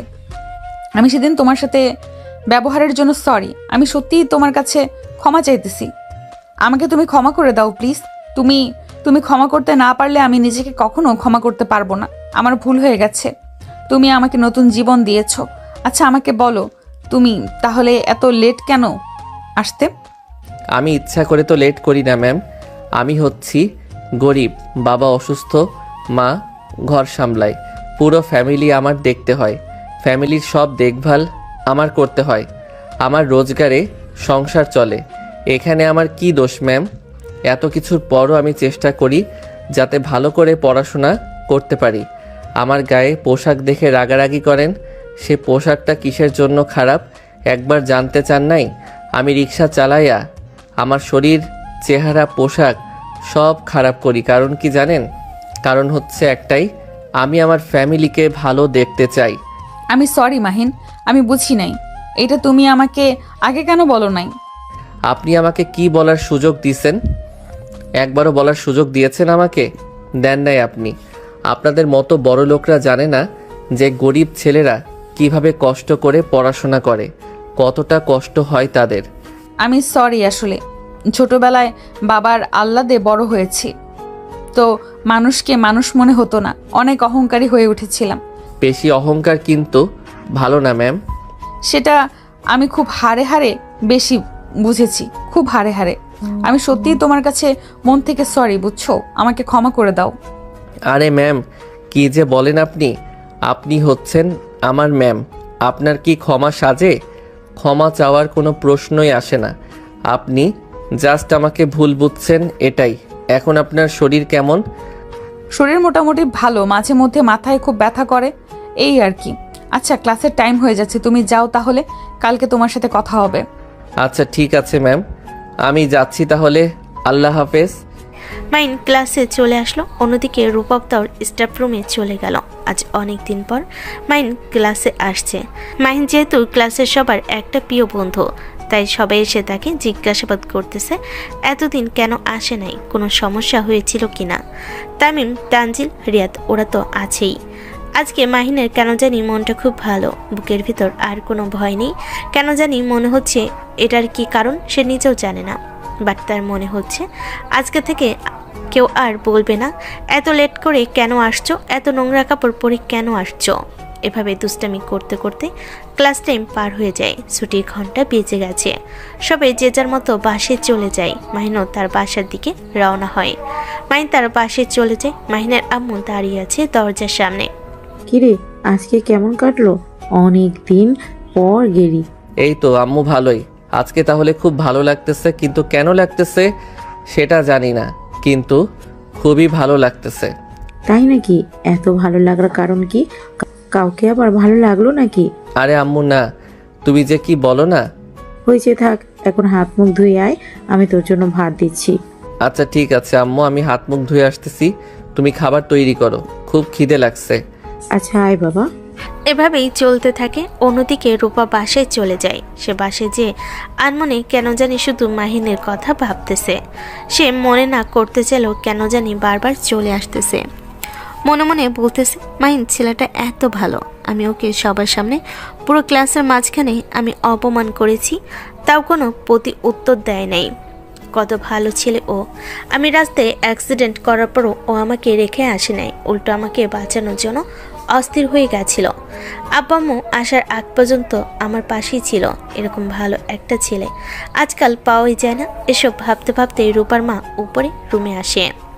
কি রে, তুই কি করতেছিস? কি ভাবতেছিস এত আনমনে?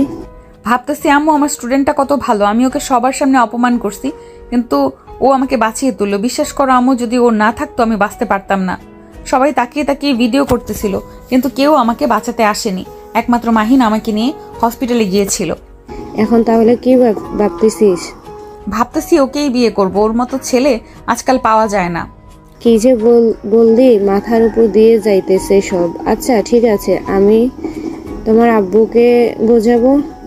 কি ব্যাপার, আমাকে কি বুঝাবা? দেখো তোমার মেয়ে কি বলে। দেখো বাবা, আমি বিয়ে করলে আমি মাহিনকেই করব, কারণ ও আমার জীবন বাঁচিয়েছে। তুমি যদি ওর কলেজের ম্যাম, কিন্তু আমি তো তোকে বাধা দিব না। আচ্ছা ঠিক আছে, আমি তাহলে কালকে ওদের বাসায় যাচ্ছি। আমার লক্ষ্মী বাবা। সেদিন বিকেলের হালকা রোদটা রাস্তায় পড়ে এক অদ্ভুত শান্তভাব তৈরি করছিল। সেই রাস্তাতেই ধীরে হেঁটে যাচ্ছিল রূপার বাবা। মাথার চিন্তা, মনে একটা সিদ্ধান্ত নেওয়া মানুষদের মতো দৃঢ়তা। এতদিন ধরে মেয়ের পরিবর্তন তিনি লক্ষ্য করছিলেন। রূপা আগের মতো উচ্ছল নেই, হাসি নেই, মনোযোগ নেই, যেন কোনো অজানা টানে বেঁধে আছে। বাবার চোখ এড়ায়নি এই বদলগুলো। মেয়ের চোখের ভেতরেই অস্থিরতা, কথার পাকে হারিয়ে যাওয়া মন সবই তিনি বুঝছিলেন। তাই তিনি আর না করেনি। রূপার বাবা মাহিনের বাবার কাছে বিয়ের প্রস্তাব পাঠায়। তারা এসব বিষয় নিয়ে কথা বলে বড়রা।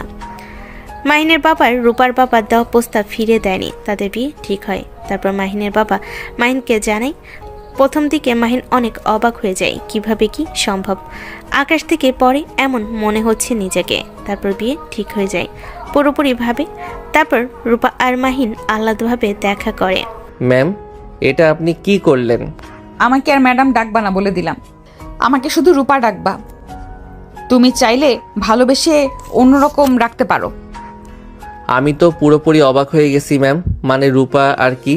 সরি, আস্তে আস্তে ঠিক হয়ে যাবে। আমি জানি না, আমি শুধু তোমাকে নিয়ে ভাবি। তোমাকে ছাড়া আমি কিছু ভাবতে পারি না।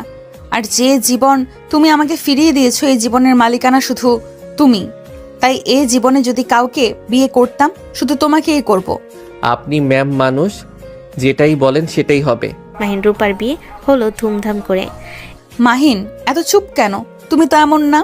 এমন না মানে? আমি তো সব সময় চুপ থাকি, আপনি তো জানেনই তো। জানি, কিন্তু আজকে একটু অন্যরকম লাগছে তোমাকে। আজ একটু নার্ভাস লাগতেছে, জানি না কেন। নার্ভাস আমার জন্য? না মানে হ্যাঁ, একটু তো লাগবেই। এত বড় পরিবর্তন ভাবতেই অদ্ভুত লাগে। আপনি এখন আমার পাশে, এই ঘরেই। আমি তো তোমারই, আর তুমি আমাকে আপনি কেন বলতেছো আবার?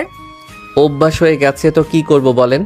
আপনি ম্যাডাম মানুষ, আপনাকে তো সম্মান করে কথা বলতে হবে, তাই না? ভালোই লাগে আসলে। ঠিক আছে থাক, কিন্তু আমিও তোমাকে সম্মান করতে চাই। আগে যা যা করছি তার জন্য মন থেকে sorry. I am extremely sorry. আচ্ছা বাবা, ঠিক আছে, আমি বুঝছি। এতবার সরি বলতে হবে না। তুমি জানো, আমি যখন প্রথম রিসেপশনে মাহির নামটা দেখি, তখনই তোমার কথাটা সর্বপ্রথম মনে পড়েছে। এটা কেন করতে জানি না, সত্যি কথা আমি বুঝতেই পারি নাই কেন। আর যখনই দেখলেন, যখন আপনি পুরোপুরি বুঝে গেলেন একবারে, তখন তো পুরো কলেজে এসে আমাকে খোঁজাখুঁজি লাগিয়ে দিলেন, তাই না? তো তোমাকে খুঁজবো না? তোমাকে আমি পাগলের মতো খুঁজেছি। এর মাঝে তো এসে শুনলাম তুমি নাকি অনেক দিন ধরে কলেজে আসতেছো না। ভাবছিলাম রাগ করেছো। তোমাকে আসলে সত্যি অনেক অপমান করে ফেলেছিলাম। আরে না, রাগ করতে যাব কেন? আমি ভয় পাইতেছিলাম আপনি কি না কি ভাবেন আবার, সেটার জন্য সামনে আসতে চাই নাই। আমি তোমাকে ভুল ভাবার কোনো প্রশ্নই আসতেছে না। তুমি যে কেমন ধরনের মানুষ সেটা আমি ওই দুর্ঘটনার দিনই বুঝে গেছি। ও আচ্ছা আচ্ছা, তাই নাকি? আপনি তো অনেক খুশি নাকি? অনেক অনেক বেশি খুশি। আমি না জাস্ট একটা কথাই আমি ভাবতেছি। কি কথা ভাবতেছেন? জীবনে হয়তো ভালো কিছু একটা করেছিলাম, তাই তোমার মতো এত ভালো মানুষ পেয়েছি। আমার মনে হচ্ছে I am so lucky in the world. আমি তোমার কাছে অনেক সেফ ফিল করি। এটা আমি আজীবন চাই। আপনাকে আমি কখনো হতাশ করব না, এতটুকু আমি শিওর দিতে পারলাম। আল্লাহ ভরসা, বাকিটা এতটুকু কথা আমি দিতে পারি। ওকে ওকে, তাহলেই হলো। এখন বসে থেকো না, আজ থেকে তুমি আমার স্বামী। কিছুটা তো কথা বলতে হবে, তাই না? ওকে আচ্ছা, তাহলে একটু কাছে আসো, তাহলে কথা বলতে সুবিধা হবে, বুঝেছেন? ইয়েস, বুঝছি। এটা তো তোমার নতুন রূপ দেখতেছি। ওকে, কাছে আসলাম। এখন বলো কি বলবে? এই তো, আপনি শুরু করেন। না, তুমি শুরু করো। না, আপনি ম্যাম মানুষ, আপনি প্রথম শুরু করেন। আমি ম্যাম হলে তুমি আমার স্বামী, এখন বুঝছো? তুমি বলো। আচ্ছা ঠিক আছে। আচ্ছা, আপনি আমার সাথে থেকে খুশি তো? মনে হচ্ছে আমি গরিব ঘরের ছেলে, আপনি মানিয়ে নিতে পারবেন তো? এইসব কথা তুমি আর একবারও বলবে না বলে দিলাম। আমি তোমার সাথে তোমার মতো মানুষের সাথে থেকে অনেক খুশি। মাহিন, একটা কথা বলবো? বলুন। আমরা দুজন মিলেই ভবিষ্যতের একটু প্ল্যান করব কি? মানে সামনে কি করব, কিভাবে চলবো, এগুলো। অবশ্যই করব। আপনি আগে বলেন, আপনার মাথায় কি ঘুরতেছে? প্রথমত তোমার পড়াশোনাটা চালিয়ে যাবে, তাই না? হ্যাঁ অবশ্যই, ক্লাসগুলো নিয়মিত করতে হবে। আর অনার্স শেষ করতে চাই সুন্দরভাবে। আমি তোমাকে পুরো সাপোর্ট করব। দুপুরের ক্লাস থাকলে খাবার রেডি করে দিব, তুমি যেন ঠিকমতো পড়তে পারো, এটাই চাই।